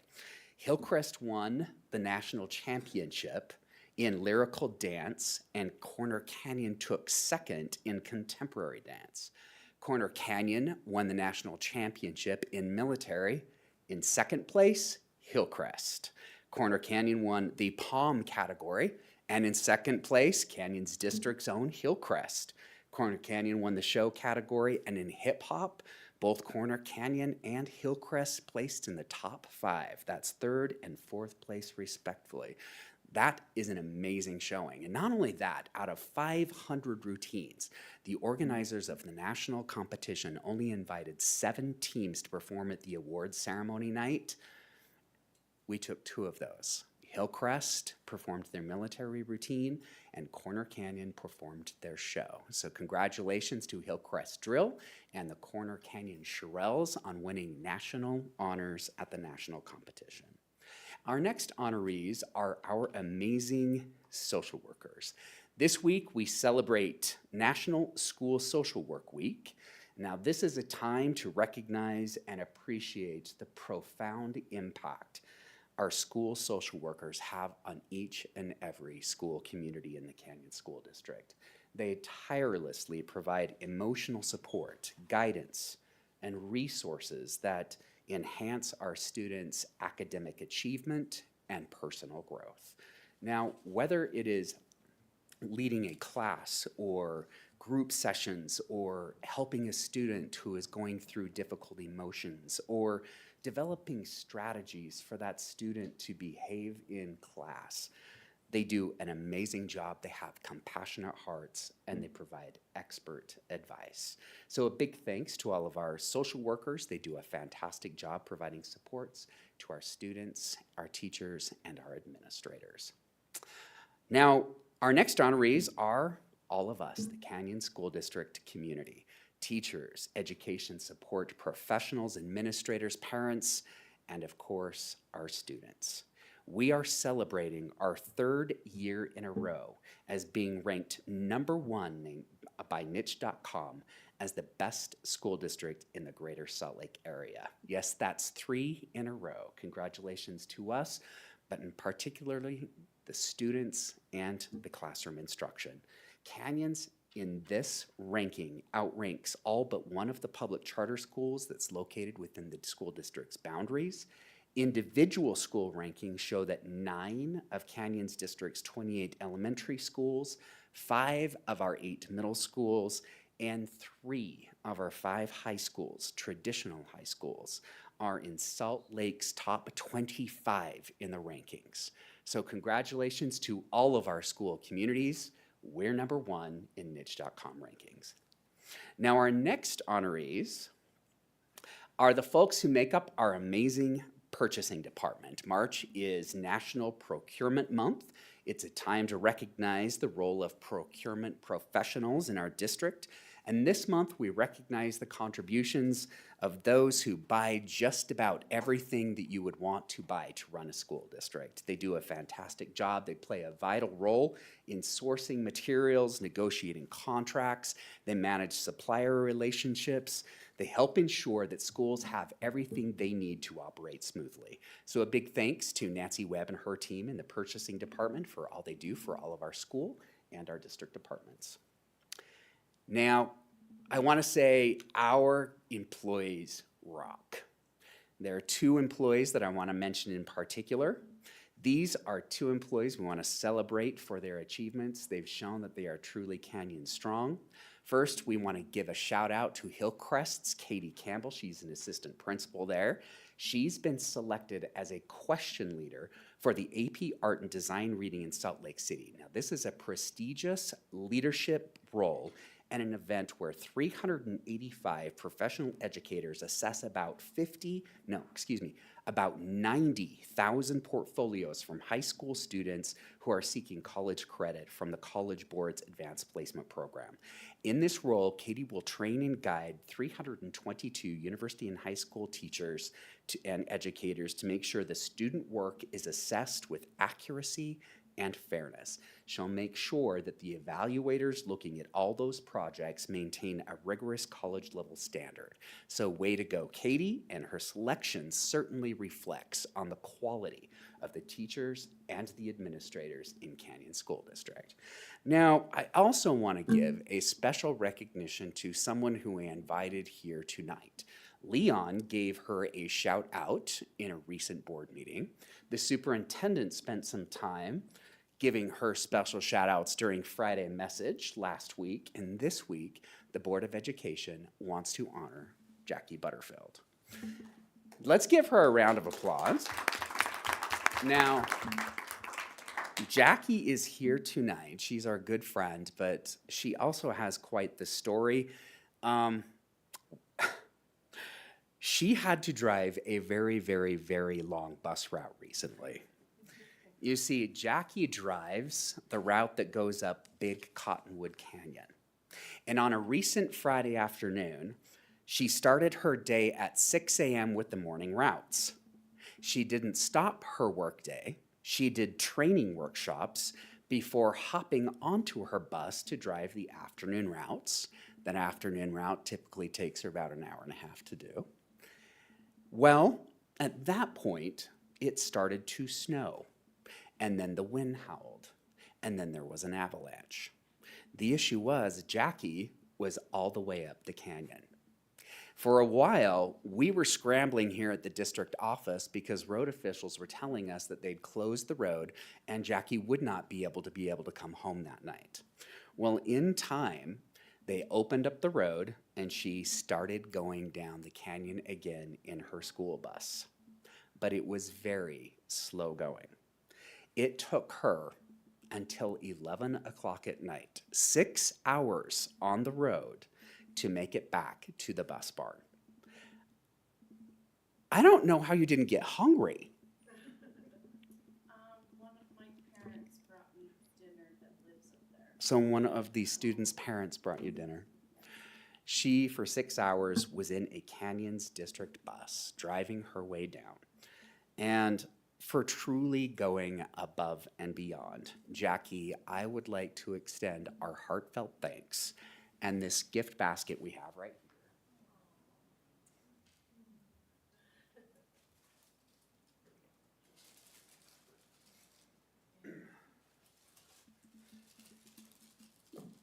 This is what we mean by Canyon Strong. Thank you, Jackie, for what you did for our students to get them home in a blizzard, and then all those hours on the Canyons District bus coming down the canyon. We truly appreciate you.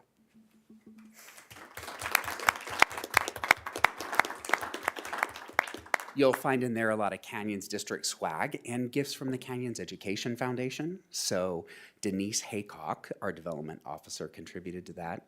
So we want to thank the foundation for supporting our employees and providing these types of gifts when our employees truly show that they are Canyon Strong. Thanks, Jackie. President Schill, it's no secret that the board and the administration believe that the best of the best can be found in Canyon School District. The best students, the best teachers, the best principals, and definitely, as shown by Jackie, the best education support professionals. Thank you for this time. For Canyon Strong recognitions, we turn the time back to you.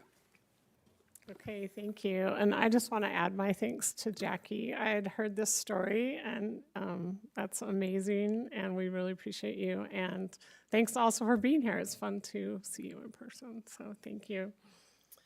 Okay, we have now come to the patron comment portion of our meeting. The board often designates time in meetings to listen to the patrons of the district. Patron comment time is limited to residents and taxpayers of Canyons District, students and parents of students, and current employees of the district. Patrons may provide board members with written documents. These documents must be submitted to the board secretary, she's right over there, at the meeting or emailed to the Office of Public Communications by noon of the day following the board meeting. Tonight, individuals will be given 3 minutes and those representing groups will be given 5 minutes. Comments made during patron comment time are part of the public record. It's the board's practice to listen and take notes during patron comments. The Board of Education does not discuss matters that are not on the meeting's agenda, nor engage in public comment on individual students to protect their privacy or employee issues.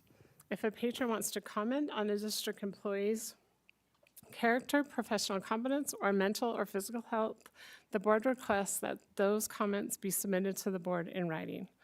However, if the patron does verbally comment on those personal issues, the comments need to be civil and refrain from personal attacks, insults, defamatory or slanderous comments about an individual. The Board of Education values input on all sides of issues. To maintain decorum and respect, we ask that those in attendance refrain from applause or other types of demonstrations during the patron comment time, as well as throughout the meeting. Comments must be age appropriate considering children who may be present or viewing online. Okay, tonight we have 2 people that have signed up. First is Allie Terry and then Eric McFarland. So you can just come up and make sure. Looks like the green light is already on, so. Great. I'm Allie Terry, and thank you for your time tonight. I'm here to address the current accessibility and sharing capability of explicit and pornographic content on Canyon School District district's school-issued accounts and devices. I can access pornographic content, including videos of sex acts, without rerouting or going around a VPN or firewall. This content can be accessed in less than 15 seconds and 4 clicks. I am accessing this through a simple Google search, logged onto my onto CSD's guest Wi-Fi on my child's account, who Scott McCombs has confirmed that all filtering on all of Canyon school-issued accounts works the same no matter where you are in the world. Through many conversations with parents, it has been clear that parents assume the filtering on CSD issue accounts and devices is adequate. It is not. Utah State Code 53G-7-216, Section 3 states, consistent with policies adopted by a local school board or charter school governing board, a school district or charter school that purchases technology under this section shall ensure that adequate on and off campus internet filtering is installed and consistently configured to prevent viewing of harmful content by students and school personnel. I'm not going to pull up or show the pornography, but I will just show you that I'm here.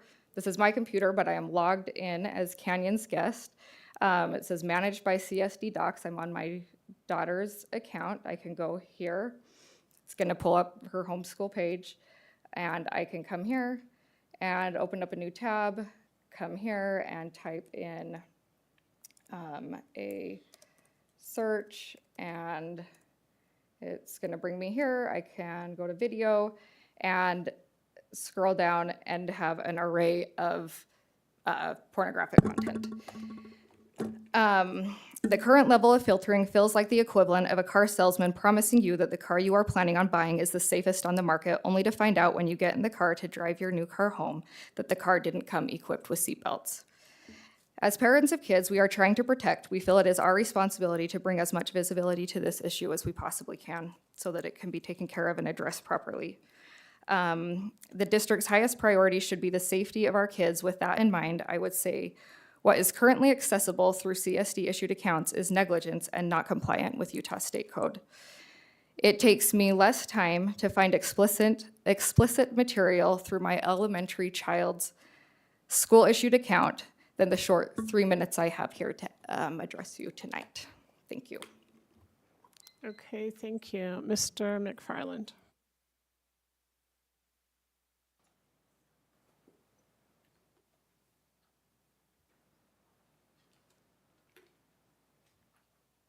Hey, everyone. I've met many of you in person. Many of you are my neighbors. Nice to see you all. First off, thank you for serving. I appreciate it. Volunteering, supporting. It's not an easy job in many ways. I get it. Have you ever had a job where you had no previous experience, you had no training for that job, you couldn't quit, and people's lives were at stake? Well, that's parenting, right? All right, it's a little bit in light to lighten up the mood a little bit, but it's serious, like it's true. Like people's lives literally are at stake here. And I think everyone will agree that we all want the best for our students and for our children, right? As a father of 6 and an uncle and mentor to many in this school district, I have a very vested interest in what happens in schools in our community. As Ali just said, it takes 15 seconds on a CSD device to find videos of pornography. Now, I didn't see any of you guys have any visceral reaction to that statement, which leads me to believe this isn't the first time you guys have heard it. And I know it's not. I know I've talked with many of you about this personally about it. So this is not the first time. And since the beginning of the pandemic until now, student computer usage access and usage has skyrocketed. 5 years ago, the pandemic started. That's 5 years. What happens in 5 years? That's when I learned firsthand the inadequacies of school-issued Chromebook safety. Now, I'm not sure about you guys, but what business will survive after 5 years of trying to solve a problem and not be able to figure it out? 5 years, it's impacted my family and still does today. My son innocently clicked, one of my kids innocently clicked, and found progressively worse media 5 years ago that dragged him into a pornographic bear trap and just stuck him. And he can't unsee that now. Now, I don't know how many of you guys have regrets here on the board. I'm sure each of you have done things you regret, things you wish you would not have said, things you wish you wouldn't have done. As a father of 6, I make lots of mistakes, and there are things I regret. There are things you'd like to take back, you wish you didn't do in the first place. Now, it's interesting because those things hurt your soul, but what's almost worse is regretting something that happened to you. You'd like to regret that something happening to you in the first place. Most abused children feel this kind of weight of regret and shame. I volunteer to help these kind of abused children, and it's a tough thing to hear their story. It's tough. And they feel that regret. It's not their fault. It's not their responsibility, and that they feel that shame. It's something they can't unsee or undo to them, much like the exposure of pornography, just like Allie just talked about. Now, 6 states today don't allow cell phones in school. 6 full states don't allow that. And that trend is growing. Many parents are just ignorant to the idea that they have a choice to be able to express this. And it's getting frustrating from the emails I get from teachers talking with parents about how classroom management works. This isn't just abstract risks about what's happening with pornography in the world today. This is the sextortion and trafficking and abuse that's going on that I don't want to affect my children or any of yours. So my question is this, I know my time is out. I appreciate you listening to me. How many students hurt by adult media does it take to implement some change, some real change, to avoid that one student that shouldn't have been hurt in the first place, that doesn't deserve to regret that? How many students hurt does it take to implement those changes necessary, to have less reliance on computers in classrooms, and access not needed for somebody who's in elementary school like that? Thank you. Okay, thank you. We appreciate all the parents that are here today, and the board does listen, and we will be working on this. We actually asked for it to be studied and to be brought back for our next meeting on March 18th. So, okay, the next item on the agenda is the consent agenda, and I will now take a motion for that approval, and please read each of the items individually. I move that we approve the consent agenda with items A, approval of minutes for February 18, 2025. Item B, approval of hire and termination reports.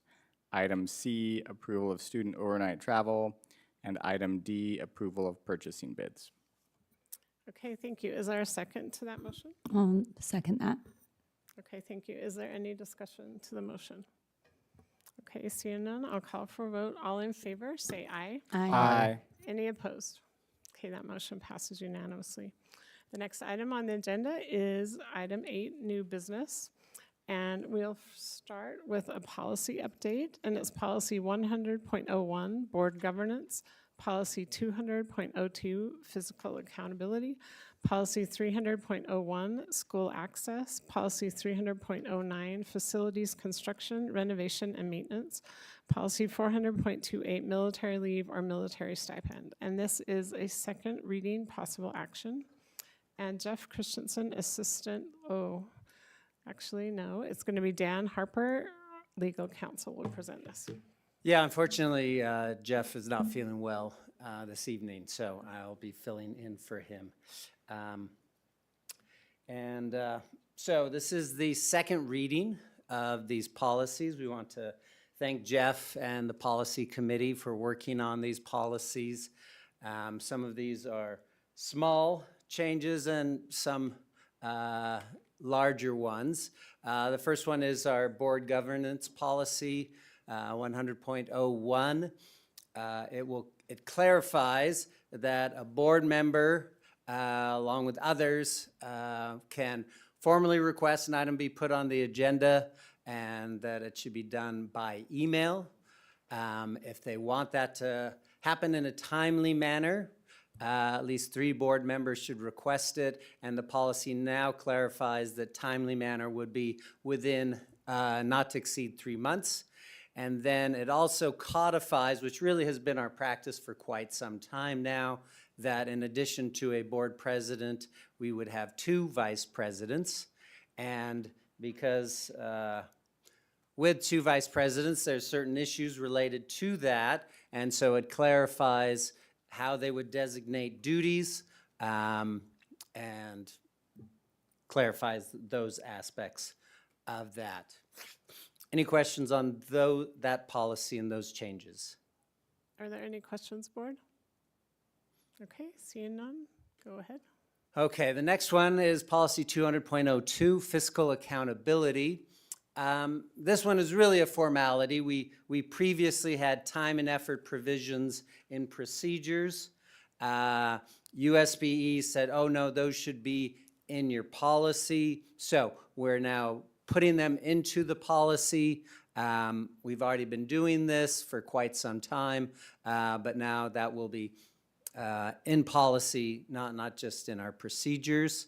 The other change is because of recent inflation, the threshold for bringing items requiring the board's approval would be increased from $80,000 to $120,000.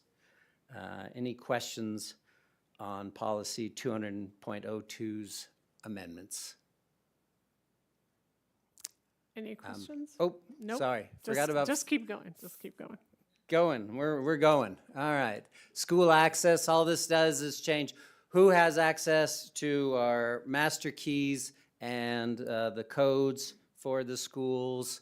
I think those are quite straightforward. And then facility construction, renovation, and maintenance policies amendments.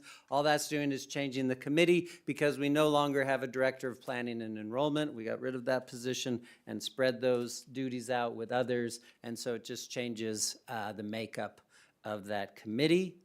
And finally, probably the most important changes is President Biden, back in December of last year, signed the National Defense Authorization Act.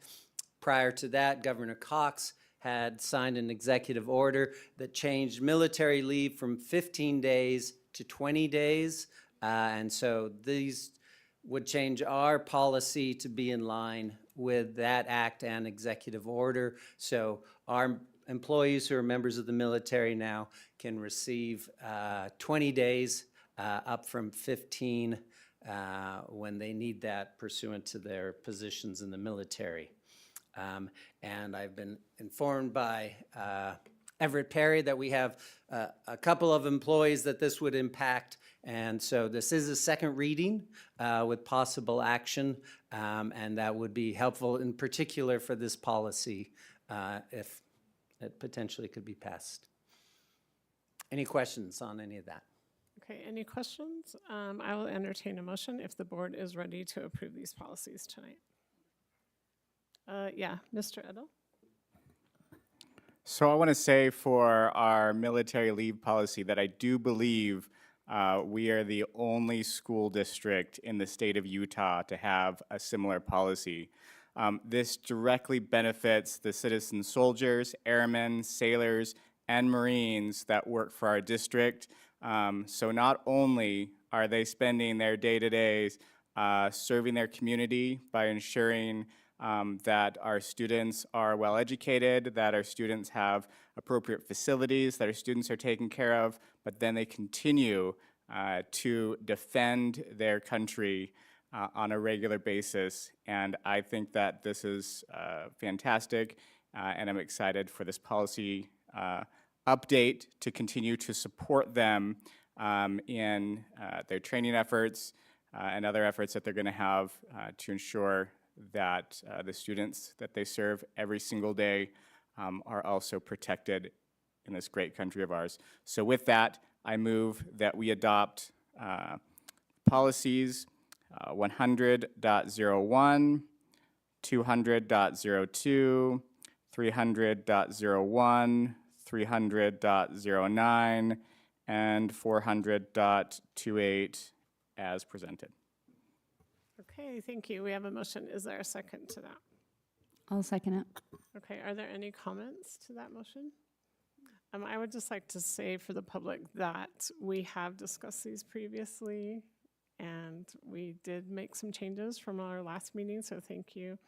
And thank you to the policy committee. So, Okay, now I will call for a vote to approve those policies that have been listed. All in favor, say aye. Aye. Any opposed? Okay, that passes unanimously. Thank you. Thank you. Okay, thank you. And now we're going to go on to item B, which is 2025-2026 school fee schedule. This is the second reading, and Leon Wilcox, Business Administrator, will present this. Thank you, President Schill. Thank you for approving those policies. Big thank you to those of our employees who do serve in the armed forces, and a big thank you for Vice President Edel for his service as well, representing our country. So thank you to all of them. You're very fortunate to hear from Dan and I tonight. I don't know how lucky you got, an attorney and an accountant. And I also noticed as we go through school fees, we have the pie signal in the bottom there. Pie Day is in 10 days from now. I don't know, I just noticed that as I walked up here. So this is our second reading on the school fee schedule. Again, under state law that was passed several years ago. The fee schedule for each of our schools, mainly our secondary schools, has to be approved by April 1 for the following year. The legislature has seemed to settle on after going through various bills and that have not passed and been edited over the last couple of years. They have seemed to settle on, I think, a pretty good compromise that's livable for us and for our parents moving forward. Again, a bill that passed last year was HB 415. That eliminated what we call the general fee or activity fee. We collect, $950-ish there from that each year. They will backfill some of that for one-time money starting next year for the next 3 years. You can see the amounts there. So again, and something that from a year ago that we knew was coming. This year, the legislature has, both the House has passed Bill HB 344. It's passed, you can see the votes there, just went through the Senate last week almost unanimously with some being absent. So it is on the way to the governor's office. Do expect him to sign. One of the main things that we don't need to worry about for this upcoming year is starting, but in the 26-27 year, we must design a path that will be a non-fee waiving path for students as they go through both middle and high school. I think there are some issues with that. I think there's some discrimination with that, but as we talked about last time, we don't have to create any new courses or anything like that. We just have to design a path that they can do that. It may not be the courses they want, but we have to make sure there is a path. We actually have went over this, and we do feel like there is a path forward with that, with our schools, with all the electives that we offer. Also, it designates what is a fee and a non-fee courses. So I think this is the best cleanup language here. Again, non-fee courses are the four subjects of ELA, math, science, and social studies, and they also put in health as well. We don't collect a whole lot of fees off these anyway, off these core classes. They're not a real big impact to us. All the other activities and classes, we can still charge a fee. Here's the amounts we've collected over the last couple of years. You can see we're pretty much on track to collect those same amounts over the last 3 months of this year. A couple updates. We mentioned last time we want to increase the fee maximum. Again, we have to have a maximum per activity and a overall maximum. We want to increase that from $5,000 to $6,000. Again, it's always cosmetology, and if they do one other activity, it usually puts them over that maximum. As is the case this year, we have one student who's already exceeded 5,000.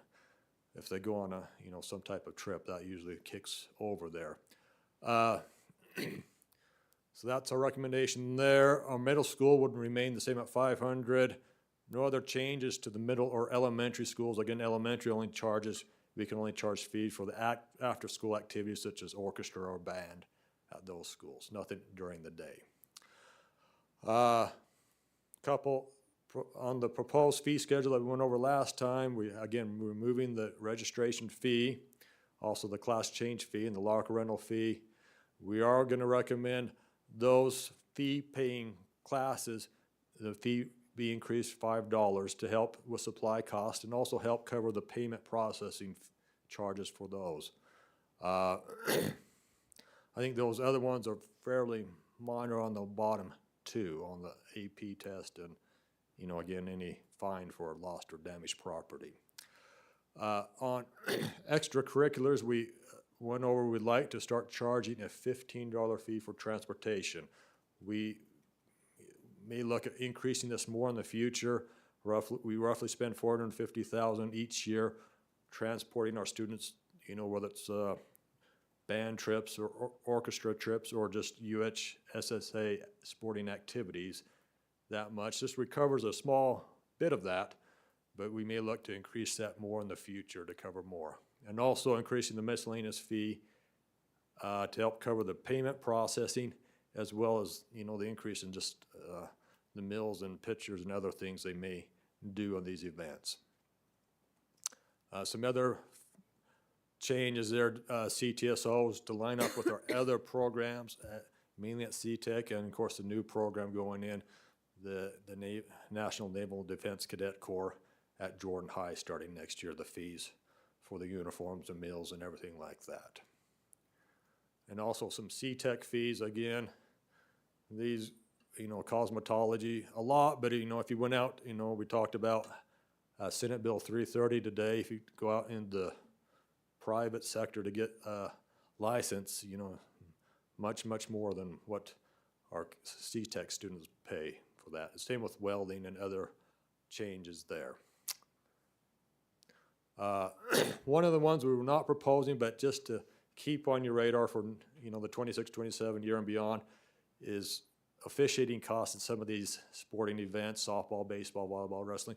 The problem we have with these is basketball, softball, they may have 20 kids, girls or boys on the team, right? And they're gonna play 3 games. You know, they're gonna have a sophomore JV and varsity game. And then you bring in the officials, so 3 officials for girls basketball or boys basketball, and that just starts adding up with, you know, the 15 or so home games they play each year. And that's really the cost driver right there. These sports that don't have good participation, but, you know, just the sport itself, there's just not a whole lot on the team to cover the officials. And so that's the big issue that we face there. We have been offsetting some of the registration fees to offset some of that cost, but of course we can't do that anymore because we won't have that registration fee. We went over here, this is all the fee schedules. Some updates. So we've updated all since our last meeting 2 weeks ago. I think the key one there would be the bottom one. On February 26th, we sent out notification to all the parents. I'm a parent of, so I got one of both for the middle school and the high school schedule. I'm hoping those of you who are parents and middle or high school students got the same notification. We asked for feedback, and so we removed all the names and the emails, and those are on board docs. So we posted out on board docs. We had roughly 10 comments, I believe. On Friday, we posted that. We got one over the weekend, so we since have added that. So that was about noon today when we added that one. So all those are out there. The next steps, in the past, we've always gone through and done a second round of notification out to the parents. You know, if you want to do that again, we're happy to do that. And then at the next meeting, assuming there's no changes or anything, would ask for your approval again to meet that April 1st deadline. Just want to thank Danny. He asked to be excused tonight. I know he presented this last time, and Tom Sherwood for all their work putting this together. So big thanks to them. With that, I'll take any questions, and I'll just, you know, if you want us to go ahead with another notification out to parents this week on the fee schedule as well. We have to do one to meet the law, so we've done that, but we're happy to do a second time, which has been our practice in the past. Okay, board, are there any questions, or does anyone want to give their opinion on that question that he asked? Mrs. Nybar? I really thank you for the presentation and all the information and slides that I reviewed before the meeting. I'm also grateful for the parent feedback that you included. And I had a couple questions regarding that. I am interested in pushing out information to parents again. Were those responses that you included all of the responses we received? Okay, so there was not very many. So, I do always err on the side of let's inform and let them know as much as possible. I did want to go over one of the parent feedbacks just to address it. It was the mom who had the kids that were in symphonic band, and she was saying that both of her kids would be above what we say, but then were reduced. I just wanted to go over that. So, Yeah, so again, both of those, if I remember right, and it was last week when I looked Yeah. at theirs specifically. It's mainly the travel that puts you over those. And so, again, not all events and not all sports travel. It's up to the advisor Yes. and the coach and yes. principal and everything like that. So that was our response back to that parent, that, you know, they should reach out to the advisor, first of all, to see if they're gonna schedule any trips this upcoming year. And if they are, then to work through it that way. Okay. We did, I should note that, and correct me if I'm wrong, Kirsten, big thank you to Kirsten, because she's the one who helped set up the parent square. We did respond to all 10 or so Yes. comments that we did receive on this, yeah. Yeah, I had a question about that because I was surprised that, the fees would be over $6,000 for both kids because it was APs and 2 music, Yeah. band. So you're saying that the reason why it was so high was because of travel? Yeah, that, we're going up. One of the things I guess I didn't mention is we are increasing the travel, as we talked last time, up from 1,500 up to 2,000 because it's Yeah. so hard to travel, the costs there. So if you add that onto the participation fee, the uniform fee, and then they have a couple AP classes, yeah, they would probably get up to that 6,000 each, yeah. Okay, and so most likely then it was it's like they were spending 1,500 on one travel and 1,500 on the other? Yeah, 2,000 on each, yeah. Well, we just increased it now to 2,000, Yeah, so but this is what they saw. oh, for projected cost. Okay, so 4,000. So to be clear, 4,000 of the over $6,000 of fees was travel. So it was much less than that. Yeah, yeah. Awesome, thank you. Okay, any other comments? Okay, yeah, I do think that we'd like you guys to do another round of emails to get more response, right? Happy to do that. So we'll bring that back for hopefully your third reading next time. Okay, Mrs. Oaks wanted to say one thing. Thank you, Leon, for gathering all that information. And actually, I was pleasantly surprised by how many supportive emails or feedback we got from parents saying, we recognize that inflation is a thing. Thank you for looking at this and being considerate and reducing in some areas. And then we understand and appreciate that some of this is going to change. I think a lot of it is probably parents that have participated with groups where they are trying to travel or have these meaningful, study opportunities in other states or, even close by. And then they come to realize, like, when they're looking for airfares or whatever, in order to stay under that amount, they're having to take red-eye flights and all sorts of crazy itineraries that in order to be able to meet that requirement, and sometimes it's not always in the best interest of the kids and their health even. So I just want to note, we got very few negative comments back, but for sure, I would love to be able to open it up for more parents to have the opportunity. Yeah. Okay, thank you. Okay, let's go on to the next item on the agenda, and that is Strategic Plan Focus Group Operating Systems Report. And Leon Wilcox, Business Administrator, will present this. So I know Julie's pulling up that presentation there. So, with the reorganization of the committees back in January, we got our committee together. So big thank you to those, kind of a little bit of an overhaul from the board members on the Operating Systems Committee. So President Schill, Vice President Edel, and Board Member Dolly are on this committee. We've and then you can see all the people from the administration are on it as well. We decided to spend our first meeting on Valentine's Day. It was fairly romantic meeting and going over this committee. Jeff is laughing, but he was not there, so, yeah. I was sick. Okay. At least that's what I said. Okay, so so we have a list of agenda items we wanted to get to, but did not because of time constraints, and so we will be hitting those, and I'll show you those at the end of the presentation, but one of the things we want to look at is just our operating systems as we have this declining enrollment. We've talked about this at our last board meeting. It's going to be talked about at length moving ahead. Just our declining enrollment overall and how that impacts our programs. One of the biggest program is just, and probably our most expensive program, it has to be DLI. And we love the program. I'm a DLI dad, so but it's a costly, it's a very beneficial program, but it's very costly. With the FTE we have to supplement on this program. So I want to just go up, spend some time going over that with you. So as we did in the committee. So right here is the kindergartners this year who have registered or applied to be in DLI starting next year. So this will be next year's first graders. The top four are Spanish, so Altair, Altaview, Mid-Valley, and Silver Mesa. Next there are Chinese, Draper, Lone Peak, Ridgecrest, and the bottom two, Butler and Oak Hollow, are French.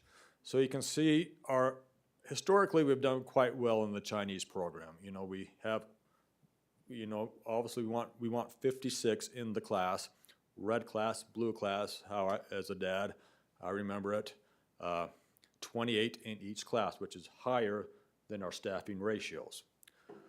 But you can see we've historically done quite well. We have wait lists on all our Spanish programs. It's the other two that we do struggle with. Again, so Draper, again, we're hoping for 56, but right now we have 45 offered as of February 11th, and we probably have had a few more accept. Only 38 have accepted. Same with Lone Peak, about the same. Same with Ridgecrest, about the same. Again, wanting those higher numbers, but not getting there. Doing a little bit better on French. Butler usually does quite well, usually fills up there. They've offered the full 56. They do have a small wait list. Oak Hollow has been hit, a little bit lower as well. But actually, that 45 is actually a little bit better than they've been in the past, but have been able to offer the full amount. Here's our DLI enrollments in each school. Again, this was as of February 11th. So just going across top row, Altaview, you can see there, again, we'd want 56 per grade. You can see, so they're pretty consistent. They've had a few, you're always gonna have a few attrition out along the way. It should be noted that Altera and Mid-Valley, this is their 4th year with the Spanish program. So they did offer it to second graders starting 4 years ago. So they'd be in 5th grade, but you can see their numbers in grades 4 and 5 may be a little lower because, again, starting up the program. But, looks like they're gonna be quite, their 1st, 2nd, 3rd grades pretty full there. I can see, but if you look at the Chinese programs, again, the attrition out Draper, I'll mention that one. You can see hopefully 56, not bad, down to 48 in 5th graders. Lone Peak, a little bit lower than that, again, 42 and 45. Oak Hollow, the French, again, just 42 5th graders, 46 4th graders. Same with Ridgecrest, 44 4th graders, 41. Again, just seeing those numbers. My far right column is what we would call the FTE supplement there. I would ask you to remove Midvale because they're a little bit different, a 2-teacher model and all programs there. And they do supplement some FTE with Title I. So I'd ask you to remove those. But you can see, for Oak Hollow, we're roughly supplementing a little over 2 FTEs to support this program because of the smaller class sizes than you would like. The other one, a little bit higher, would be Ridgecrest, close to 2 FTEs. Again, you look at that 80 to 83 range, you'd like to see us in the 90s on these, on maintaining the program. So that, again, as we look to try to capture FTE, is this something that, with our declining enrollment, that we need to look at? This next slide, I put this is just the Spanish schools, so I put the size of the DLI classes on the top and the neighborhood classes right below. So you can see some trends there. We'll just look at Altaview. Again, their grade 1 DLI classes are full, 28, 29, but the neighborhood classes are smaller. And so what we do, we try and have the 2 neighborhood classes. We try to keep 2 neighborhood classes, don't always do it, but then we're also supplementing FTE on that side as well. So we're supplementing about 2 on the neighborhood side at Altaview. Same with Altera Spanish, not much of a supplement there. Again, should be noted, Altera's 5th grade would be lower, as this is its 4th grade, as this is just its 4th year. We'll go down to Silver Mesa at the bottom. You can see on Silver Mesa, we only have 1 neighborhood class of 1st graders, just 22. Again, declining enrollment for all the reasons we've talked about. But you look and see up, if you look at the 5th graders, still DLI is full, but neighborhood's smaller. Again, a little bit of a supplement on that side of about 2 FTEs on the neighborhood side there. Those ones that I highlighted to just try to maybe draw a little bit more attention to. We'll look at the French at Butler and Oak Hollow. Oak Hollow has their 1st and 3rd grade, they only have 1 neighborhood class. I mean, you wouldn't want 2 teachers because, one would only be 11 and one would be about 9 kids. So you can see the supplement there on that program. Then on the French side, Butler, one of the things, they're actually a negative supplement because they have large 5th grade classes. Their 5th grade neighborhood classes are 30, whereas their French classes, DLI classes, are 24 each. So that's also a thing that we hear about from parents time to time, about as they age up, they get, the neighborhood starts passing the language classes. The Chinese on Draper, again, Draper's our biggest elementary school. See the classes there. Fairly consistent, the Chinese this year is 22 and 21. The 3 neighborhood classes, quite small, in the teens. A little bit bigger as you get into the 5th grade as well. Again, their neighborhood classes are bigger than the DLI program. You see even a greater discrepancy there in Lone Peak and in Ridgecrest in the 5th grade. So that's part of the supplement there. Not a whole lot of FTE supplement, but some.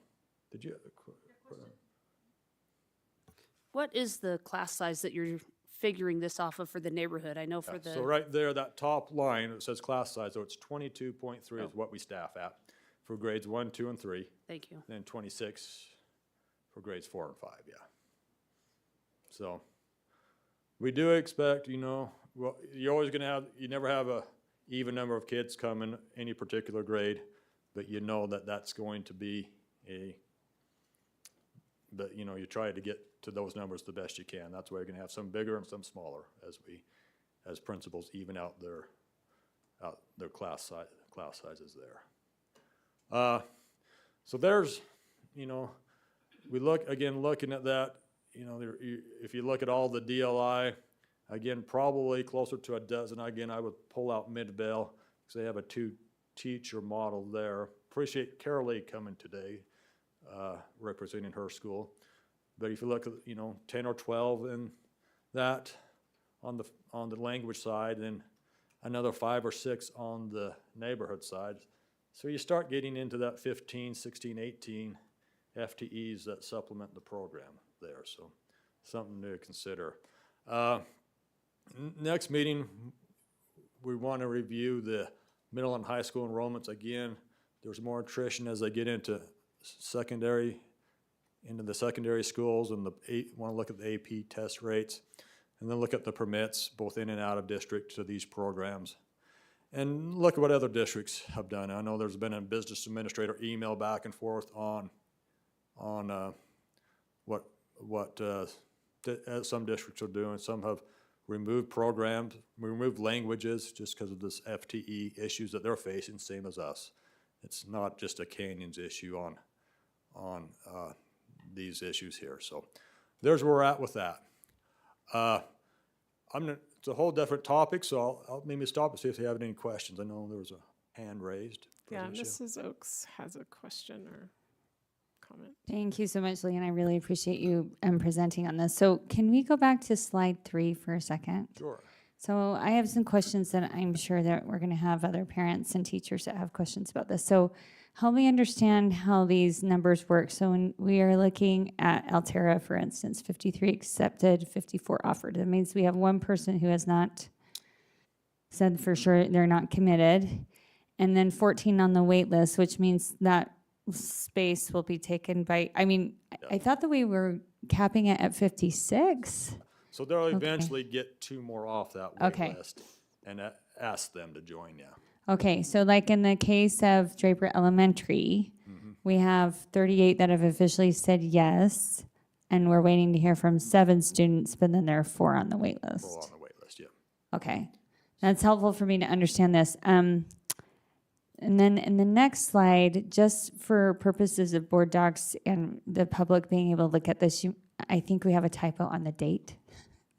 Oh, It's 2014. I knew what you meant, Oh. but just for people to know for point of reference. It's no big deal.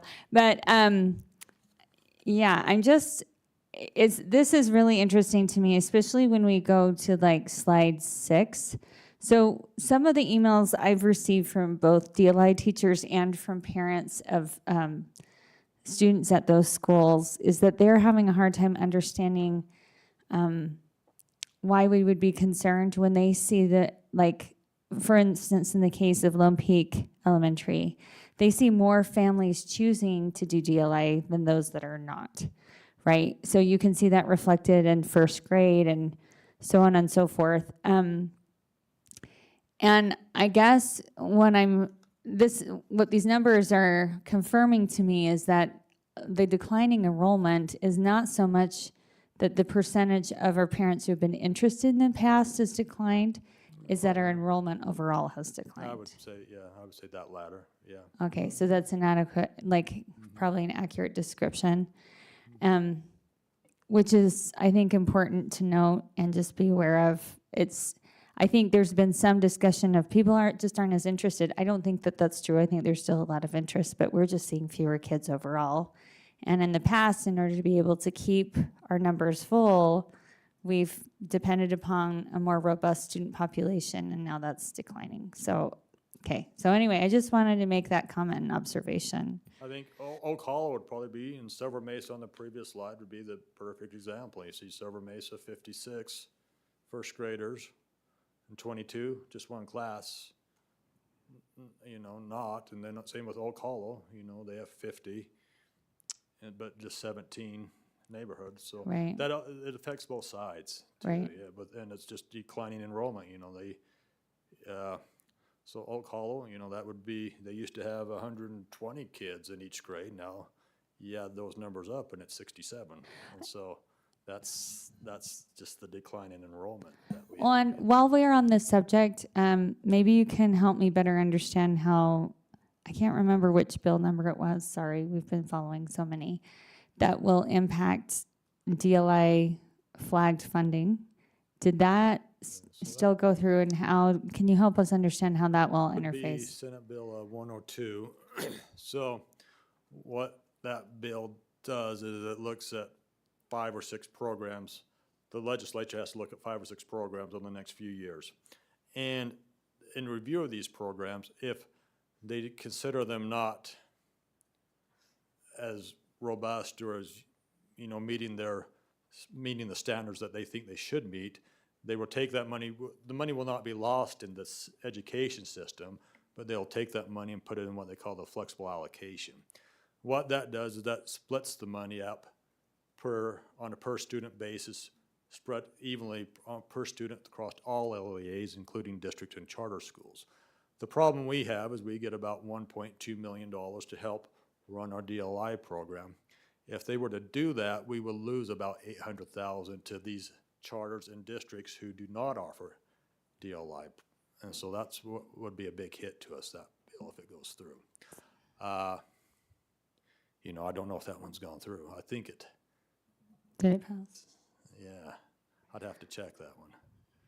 Okay, well, Yeah, so that's a big hit.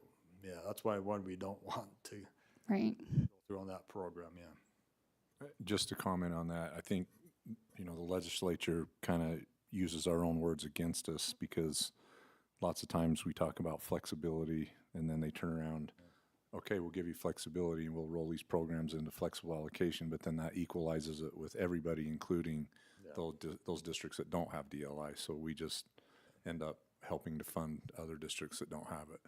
So. Wow, thank you. I'll look The that usual, up and see. right? That is. I don't know if anybody has it. I think it's waiting for a final vote. Yeah, I think it's, I know it passed the Senate. It's on the third reading calendar, Yeah. of the position House. 41, so Yeah. I think it's gonna pass. So it may pass, yeah. I don't know, I think it's still a couple years out before the DLI program is reviewed. It's not this year or even next year, it's 28 or 29. Is there any other questions on DLI?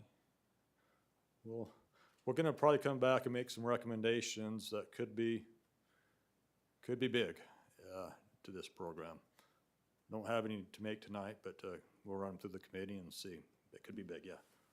Holly? I have one question. It might be good to see the statistics of what our retention rate is once they go into middle school and high school. That's exactly what we're gonna look at here. Oh. On the next meeting, our next Okay. meeting, yeah. I didn't see that.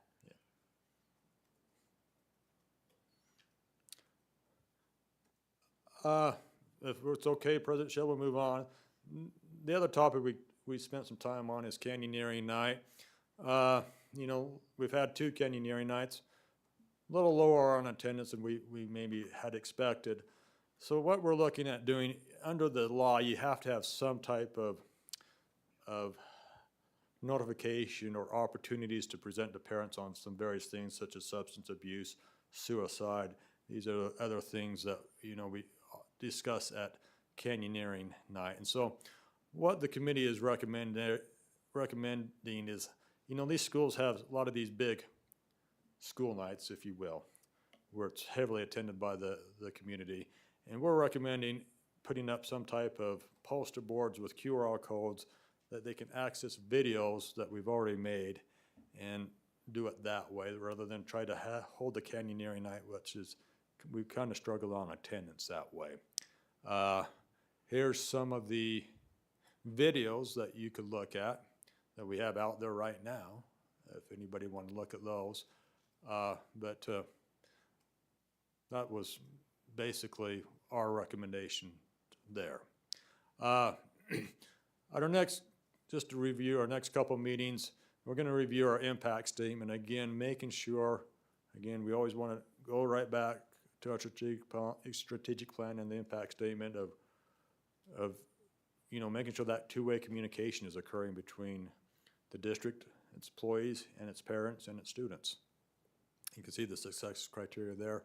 And then, as been mentioned, we'll be discussing some other topics, the IT filtering, as well as cybersecurity or transition to cumulative. I know it's class size is a big one that we're going to talk about. We talked about it last fall. We're going to talk about it some more. And then the committee has also been assigned to review the parent-teacher model that, of course, conferences were last week. We changed it from 4 days to 3 days. You know, they were held on 2 nights, secondary and elementary, or secondaries shared a night. So look and see how that went and ask for our principals and our teachers' feedback on that, if we should keep going or revise that. So without any other questions? Okay, board, are there more questions? Mrs. Nybar? One thought I had is on parent-teacher nights in our 8 middle schools, we could possibly consider doing a canyoneering breakout session there. There may be parents that could possibly attend. We could still do the digital QR codes, but I would think we would get a lot more participation that way. Could we advertise that way and do that instead of what we're currently doing? And then it would be in all communities. We have enough people at the administrative level that they could probably spread out between the 8 schools. So I feel like it could be pretty manageable and just have it advertised that way and maybe have some breakout sessions, before the conferences and after. Just a thought or during. We'll talk about that in our next meeting. Yeah, good idea. Thank you. Thank you. Any other comments? Okay, thank you, Leon, for this presentation, and we'll look forward to our next update on operations. So the next item on the agenda is item D, and it's the consideration for adoption of a resolution for the Board of Education of Canyon School District, Utah, authorizing the issuance and sale of not more than 25.5 million principal amount of its general obligation refunding bonds 2025 and related matters. And this is a second reading, possible action, and Leon Wilcox will continue his great presentations. This is the most exciting one. Everybody's tuned in for this one. As we've talked about last 2 board meetings, we're looking at refunding bonds that we issued in 2015, so 10 years ago. They're now what they call callable, or they can be refinanced, or the term is refunded. We're looking to, these bonds were scheduled to be paid off in 8 years from now, or in 2033. We're looking to pay those off 2031, so 2 years less. Right now, when we ran the numbers, I put 900,000. Right now, we're actually closer to almost $1 million in savings. I'm gonna put 900 just in case things always, you never know what happens on the day of when you sell bonds and the interest rates at that time. There will be some closing costs, probably around the 175,000. So still looking at saving, a substantial amount of money calculated on a net present value of that. This will give us greater flexibility in 2032 on moving forward with our long-term capital needs, but we'll lessen that flexibility some in 2030 and 31. We'll go over that slide. On board docs, just to make sure we comply, make our bond lawyers happy, we put all these documents there. I'm sure you read them all. But they have to be out there. It's part of the resolution you will take. Here's our current bond structure, again, on my left. What we're looking at doing is in those 22 and 23 years, in the red, that's bond debt from our 2010 election, 15 years ago, looking to move those up to 2030 and 2031. So you can see that on my right, the proposed. So it drops, gives us, again, a little bit higher bond payment than we had scheduled in 2030 and 31, but we'll give a lesser bond payment in 32 and 33. So you can see there is still some drop off. We're roughly at 45.5 million the next 4 years after this one, then it drops down to about 44, then about 41. So some idea there what we're trying to do. Again, that saves us $900,000 by advancing that payment. Here's just this schedule. This is the schedule in the on a spreadsheet, but again, I always like to look at it in the graphical form there. So last June, when we closed out our books, we had 365 million. We'll make a refunding, but save a little bit from paying off these bonds, make our bond principal, and be down around 332 when it's all said and done. So starting to chip away, I think, in a fairly aggressive manner at our outstanding debt. Again, we've took on a lot of debt from Jordan School District when we split, then had 2 bond elections, but I've got a lot of great buildings out of it in the process, and so we're looking to refund those. Just the schedule of events, we're finalizing our offering statements now. We'll be meeting with bond rating agencies actually in March and in April. we're looking to sell these not right away, but probably in May. We want to continue to monitor in the market how that goes. This resolution gives us that time to do that. But our next refunding opportunity won't come until 2028 when we start looking at bonds from our 2017 election there. So we'll look at some options moving forward with that. So, and as I mentioned last time, you know, part of the federal government's debt reduction plan is they may make all proceeds, you know, taxable rather than tax exempt. You know, the bondholders, the interest they receive right now is tax exempt, but they may make that taxable.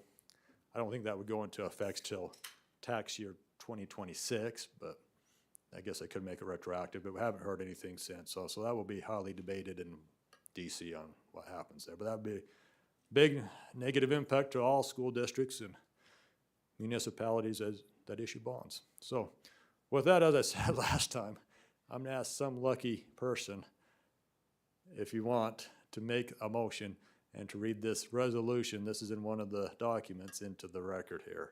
And that would be the motion that you would make, so. Okay, are there any comments or questions first before we have a motion? I do want to just say thank you, Leon, for looking at this because, you know, overall, this just helps save the district money. So I really appreciate you looking at this on a regular basis. And this is great for our taxpayers. So thank you. I will now entertain a motion. I'll make the motion. Great. Thank you. A resolution of the Board of Education, the Board of Canyon School District, Utah, the district authorizing the issuance and sale by the board of not more than $25,500,000 aggregate principal amount of its general obligation refunding bonds, Series 2025.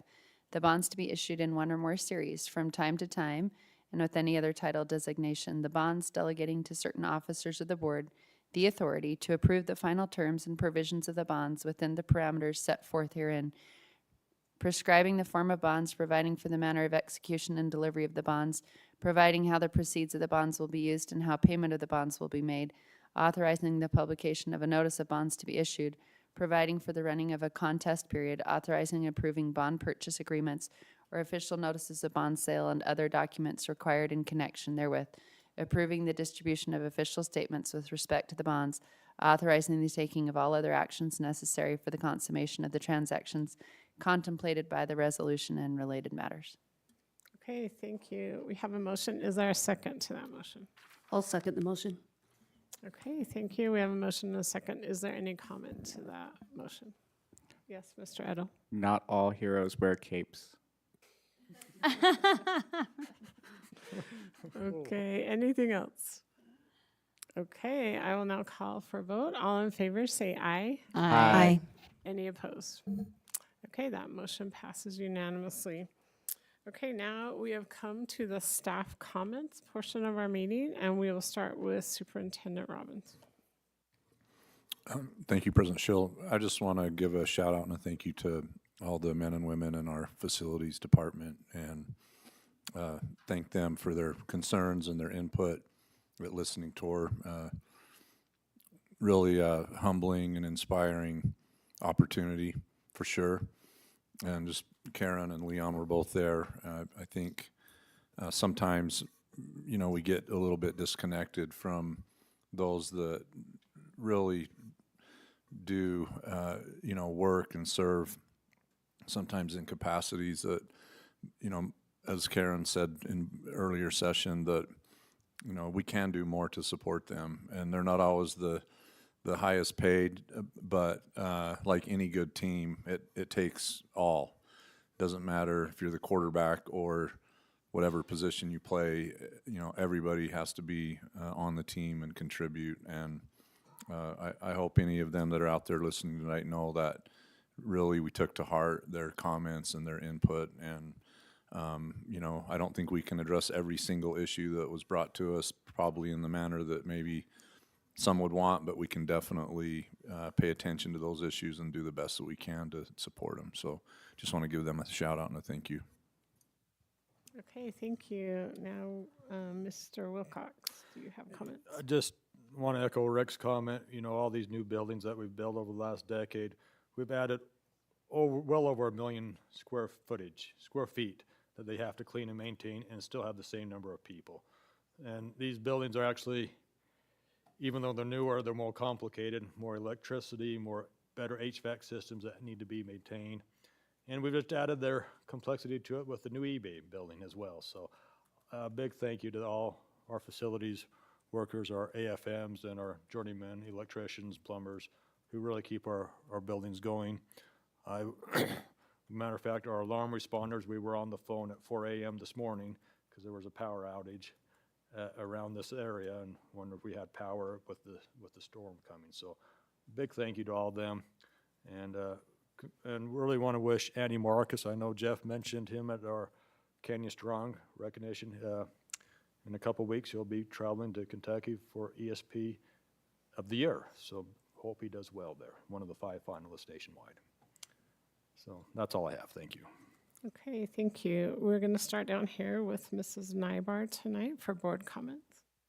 Thank you so much. First off, I want to thank our teachers, just recently having attended parent-teacher conference at the elementary school level, and the book fair and all of the parent volunteers that go into that. It's something my boys look forward to every year, and a great opportunity to go and hear not only how your children are progressing, but also see the great work that the teachers put in. I'll admit it's difficult for me. I was counting it up. I think it's actually been 14 years that I've had kids at every building, and so it's sometimes difficult as a parent when you have kids at high school, middle school, and elementary school. I'm grateful we were able to coordinate so that the kids were able to, and the teachers were able to have a little break after parent-teacher conference. If I could wave a magic wand, however, I would still be in favor of actually moving the higher secondary ed to a different week altogether, even maybe possibly coordinating it with already a longer weekend so the teachers would also be able to have a little time. Just because as a parent, it is still kind of difficult to get there. And having said that, also, as we were just listening to Leon Wilcox's report with our operations and thinking about parent-teacher conference and attendance, I think there's 2 things. I think one is I do think it's difficult for parents when they have kids at every building to get to all the buildings with a condensed schedule. The other thing is I think that we could perhaps do more as far as this is an opportunity for our community, our public, to come into our schools and see what we do. And it would be pretty amazing to have student choirs, some performances, some art on display, so that the parents have an opportunity to see how, the work of our kids and how amazing the school is. Private schools do that. I remember a private school that my son went to in preschool in Cleveland, Ohio, and they had that parent-teacher conference night. They had a very impressive lineup of art on display and little student performances. That was phenomenal. And I think that it's an opportunity for, I think we have a great opportunity for that. And I think it could possibly help with attendance as well when your kids are performing. A great opportunity to showcase all that we do at our schools. So that's a thought. I just wanted to express my thanks to diligent parents who are consistent in their messaging in protecting the kids. You're not only helping your own children, but all of our Canyon's children. I take all of those comments and experiences very seriously, as does the board. I am very grateful and want to extend a thank you to President Schill for going off script. Just so you know, it's very rare for that to happen. We're really time sticklers with our agenda, and at the beginning of study session, she did unconventionally go off script and mention that this was, a problem. And I was so grateful to be able to have an opportunity to talk about it just for a moment, as other board members did as well. Thank you to all the board for their support in bringing this to our next agenda. This is a very serious matter, and we need to do all we can to help protect our children, to educate them so they understand how dangerous online can be. And when we're providing these materials, we, as an educational institution, need to go so much farther in educating so they fully understand, what rabbit hole can happen with a click of a button and, and some harmful effects. I think of it as a three-prong approach. I think there needs to be a lot of education for the children themselves. I think it should be talked about all the time. If you think about it, I was in one of the first junior highs that had the DARE program in Granite School District, and that war on drugs and trying to educate kids. And I think in our technology age, especially with AI too, and all the dangers there, it would be very smart for us to help and campaign these kids about the dangers online, and for them to understand that, there can be lifetime addictions with that, as well as being able to understand what's real and what's not real. I think as AI comes into play, there's so much with that, even just with false news and other things. So I think that is really important, and we've certainly seen negative impacts in our schools with student behavior, with like the TikTok dirty tricks and things like that, with destroying school property. So I think there is a lot we can do there. Secondly, I think we need to educate parents and we have an amazing communications department that works tirelessly at informing parents. And I think that we can do more that way. Not all parents are aware of the options they have with opting out. Not only seeing reports of their student searches to different filtering levels, as well as opting out of Chromebooks. So I think education of the parents. And then third, we do need to be protective. We do need to look at that whitelist. We do need to realize how vulnerable our population is, these young children, young children, and that we are providing a gateway. And just like when we go on field trips and we have parent chaperones and teachers there to make sure if we're going downtown that no child is lost or takes a wrong turn, we need to do all we can to provide protection that way as well. So I'm very grateful for parents for their diligence, and thank you so much for coming, and you're a very important part of the process. I am so grateful for our school district. I don't think you can find one person, as was demonstrated with the bus driver, in the Canyon system that does not care about children, and we'll do all we can to help them, and that includes each of our departments, and Scott, who's here as well tonight. So I'm grateful for everyone's dedication. We need to fix this problem, and I look forward to the discussion next meeting. Thank you so much. Okay, thank you. Mr. Lewis. All right, I'm going to keep my comments short tonight. I want to thank the Granite Elementary School parents for the amount of emails I received over the last week. It was overwhelming, and I want to tell you guys I appreciate that. I also want to congratulate the Hillcrest and Corner Canyon drill teams for their excellent performances. I also attended Peer Court this last week. That's an incredible program that I just want to highlight here. And with the parents here concerned about internet usage, I was one of the kids that was handed a Chromebook in schools. I know how easy it is to get around those firewalls. I was quite masterful at getting around them. I loved watching YouTube in class. I was not doing what I was supposed to do. So I'm keenly interested in making sure that our kids aren't accessing bad stuff on the internet, because I wasted quite a lot of classroom time on that I deeply, deeply regret. So thank you for bringing that up. Thank you. That's it for tonight.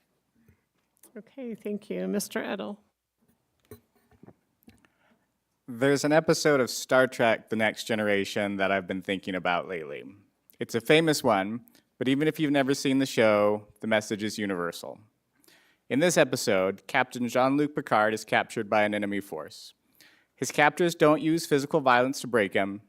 No chains, no beatings. Instead, they try something more subtle.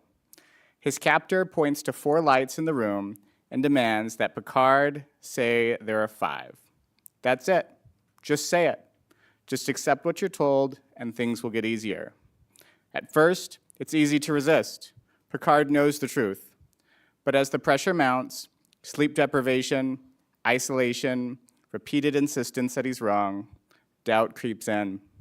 His captor is calm, reassuring even.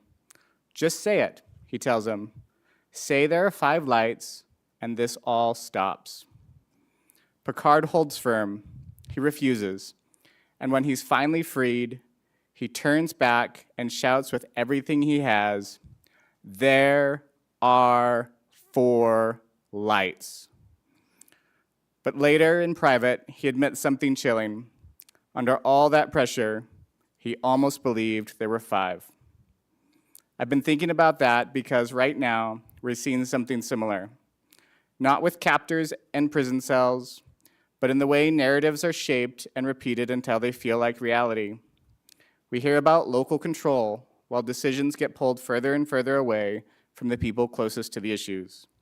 We're told there are historic investments in education, even when funding struggles to keep pace with inflation.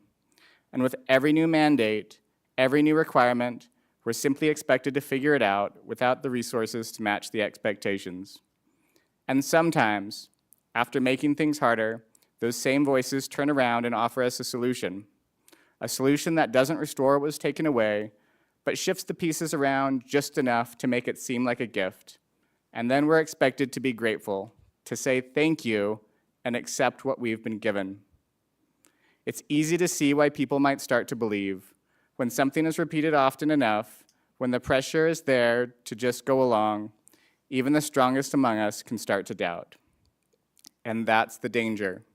Because when people surrender the truth, when enough people let go of what's real because it's easier, then reality itself shifts.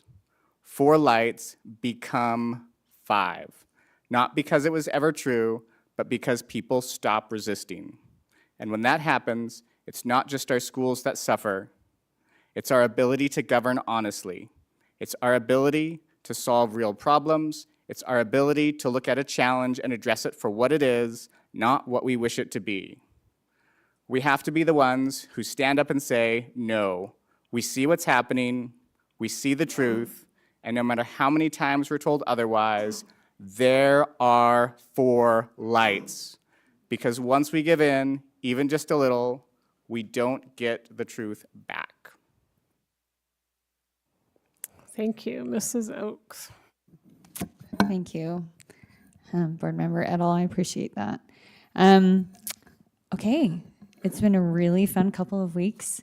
I got to attend both concerto nights for Corner Canyon High School and Alta High School. They were awesome. Alta had a triangle concerto, which was a highlight. It was pretty funny. You'll have to go back and look at it on CSD TV, which I have to throw a shout out for CSD TV. I had elderly people in my community who couldn't make the Corner Canyon concerto night and wanted to attend, but a little lady in her 90s wrote me and said, I was so happy I was able to get on and hear these kids perform. It was so magical, and thank you so much for making that possible. So that was really fun feedback to hear, actually, that we've made certain things accessible to a portion of our community that wouldn't be able to attend otherwise. I also went to Region Solo and Ensemble. I want to give a shout out to our music teachers who came and stayed the whole afternoon to sit through all of those solos and chamber music performances of their students outside of their hours, regular hours as teachers. It was really amazing.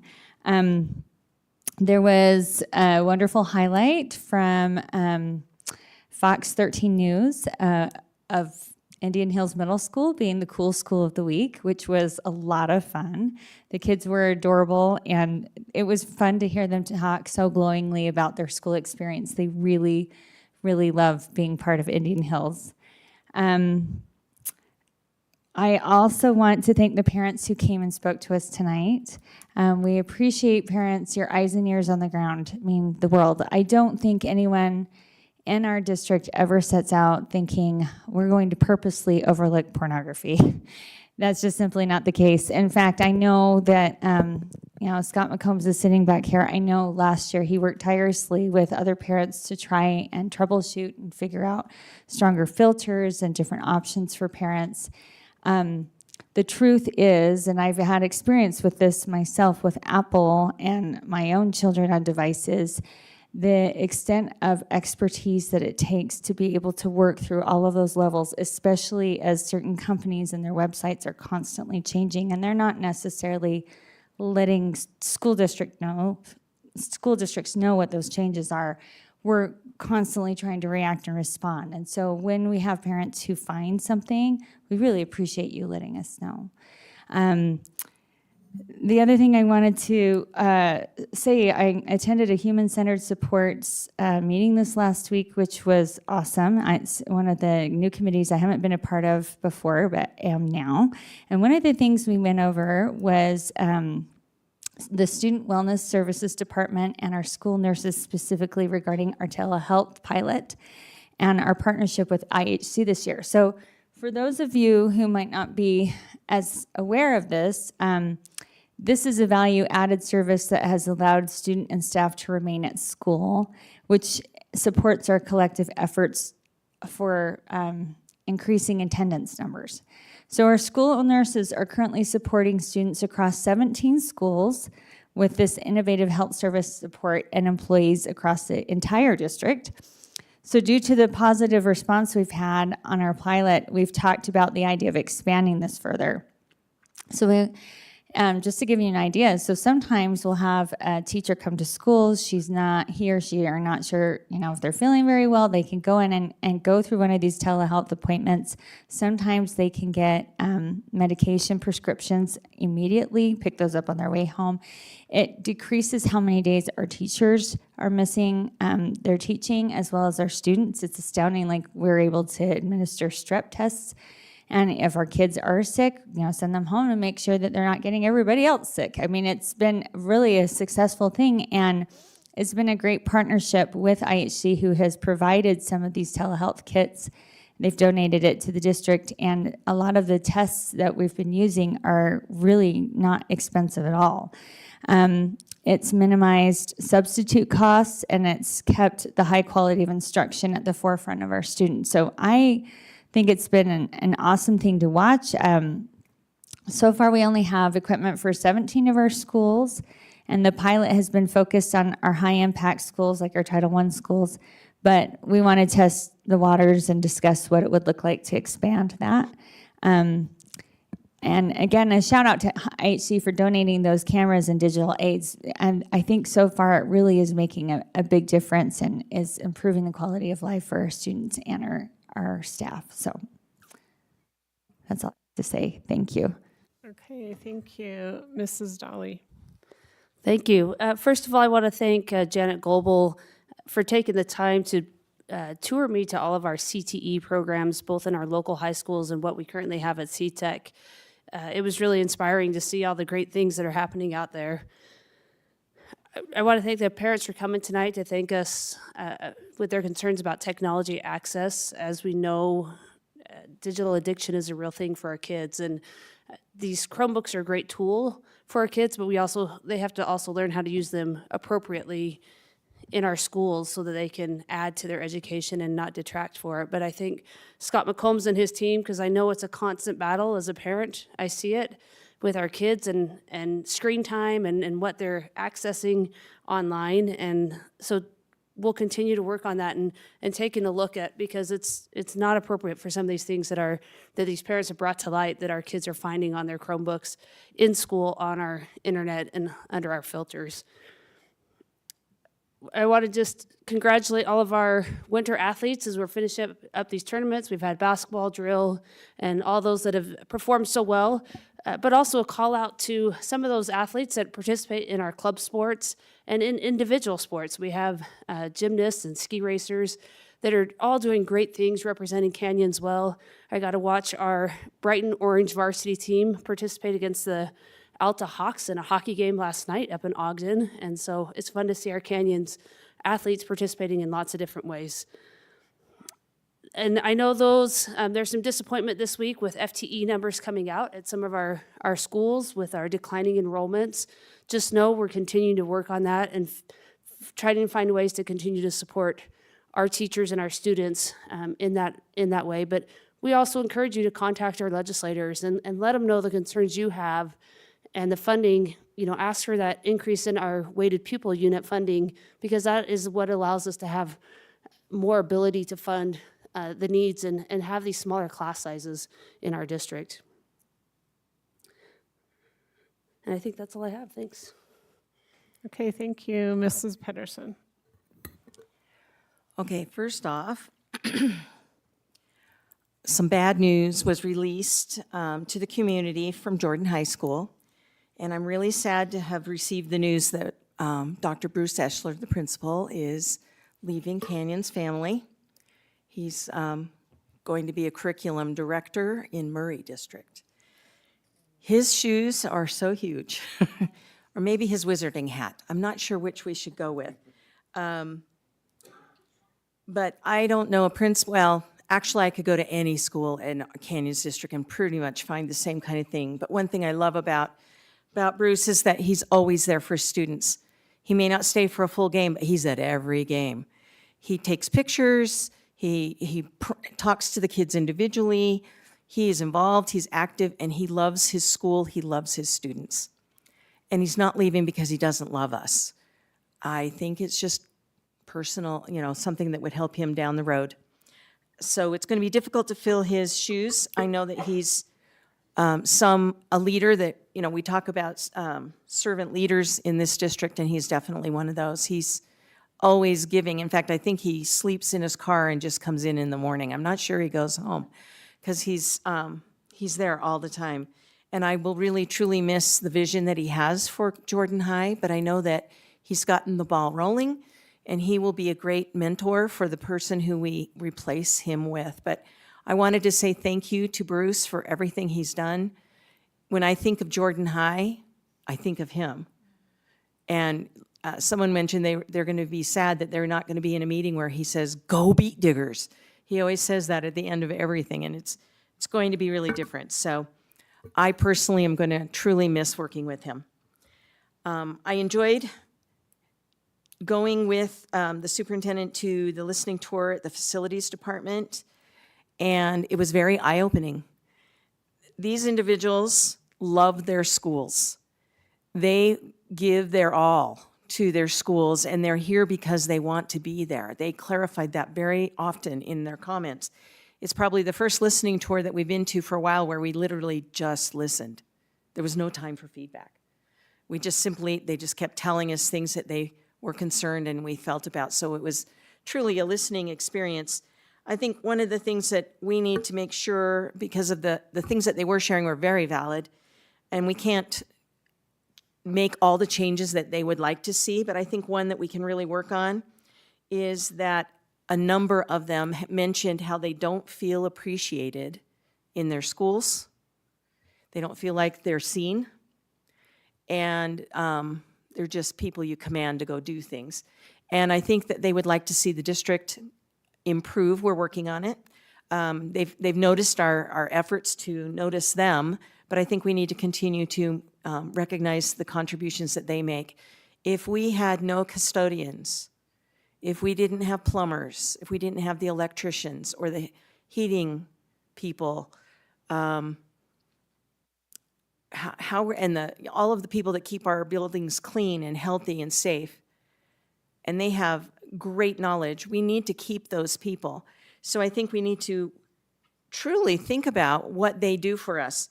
I was most impressed by the fact that in their contract, they're asked to be available 24/7. Do any of you have a job besides being a parent? That's 24/7. So they could be with their family at an event and they could get a call and have to leave and come back to their school or make arrangements to have that school covered. And the sad part about it is that they're not compensated for that. And I think that's a huge disservice on the district's part. So and that's among other things that they were mentioning, they are important. All of our support personnel make a huge difference in how well we can teach our students. I think the other part that they don't realize, or that our schools don't realize, that they are our customer service people. When someone comes into our building, especially if it's after hours, high school events, plays, you know how a lot of the community rents out our buildings, as they should, and we encourage them to. They are the ones that unlock the door. They're the ones that greet the people, make sure that the presenters are all set up. They're the ones that clean up after the event beyond their daytime hours that they've spent in their schools. I think we really need to appreciate how much they give to our schools. They are as important. Well, you know what's fun is it's like the superintendent said, we really are all a team. You take out any of the key players and we can't score. It just doesn't happen. So I appreciated being there and hearing their sincere appreciation for being in the district. They know that they could make money out in the community that's far greater than what we can give them, but they love being here. They love being with our parents. They love being with our kids and our teachers. And I want to make sure that they know that we appreciate them and that we notice them because they are important. And it's easy to forget. I think they have the mom syndrome, you know, where you do everything. You're doing the laundry, you're driving the kids to school, you're cleaning the house, you're getting the meals together. And it's easy to take all that work that you do because you love your family for granted. And so I'm just asking that our schools and our community people and us in the district to take a moment to say hello. Say thank you for what you're doing. It shocks them every time. I was at a convention with USBA, or at the, anyway, one of our conventions. And there was a lady who was washing the walls just outside of the bathrooms. And I stopped. I don't know, I just felt like it. I just stopped and said, thank you so much for making this such a clean, beautiful place. And she was totally speechless, totally speechless. First off, I saw that she was even there, because usually we walk around them, don't we? We just walk around them. And anyway, I think we need to make sure that we do that for our employees, that any employee, secretaries, sweepers, whoever, you know, they're doing their very, very best and giving their all. So I want to give my appreciation, and I know the board supports and also agrees in giving appreciation for all of those people that keep us healthy, safe, and go the extra mile for our children in our schools. Thank you. Okay, thank you, board. There were a lot of great comments, and I really do appreciate each one of you. I just want to say congratulations to the Brighton basketball team. Both the girls and boys made it into the semifinals. And then also just congratulations to all the different athletes and activities that have been going on in the winter. It's really fun to attend those activities. I just want to thank the superintendent for those listening tours. I've been able to attend several this year, and they are really insightful, and they really do help the board. And I think the superintendent get a feeling of how our employees are feeling. I also just want to tell Bruce thank you for being principal at Jordan. I was really heartbroken when I heard that news, because I've just personally seen how much he cares and loves. He loves those students. He loves Jordan, and he's put his whole heart into that. And I really do appreciate everything he's done for Jordan. And I agree with Karen, it's going to be hard to replace him. Go beat Diggers. Yes. Go beat Diggers. I've got to say that. The one really fun thing I did is I got invited to the wax museum. It was a third grade wax museum at Bella Vista, and I really wasn't sure what that was. So I'm like, I don't know what this is going to be. Anyway, it was adorable. The third graders have been studying people in history over the last few months, and they each chose someone, and they wrote a report, and they had a poster, and they all dressed up as their little historical figure, and they were so cute. Anyway, some of the people I got to meet were Albert Einstein, Susan B. Anthony, Amelia Earhart, Neil Armstrong. There was Michael Jackson too. Anyway, it was really cute. It was adorable. So anyway, congratulations to Bella Vista on that fun activity. And I think that is all. I just want to thank everyone for this meeting, and I will now call it adjourned. Thank you. Before 9 o'clock.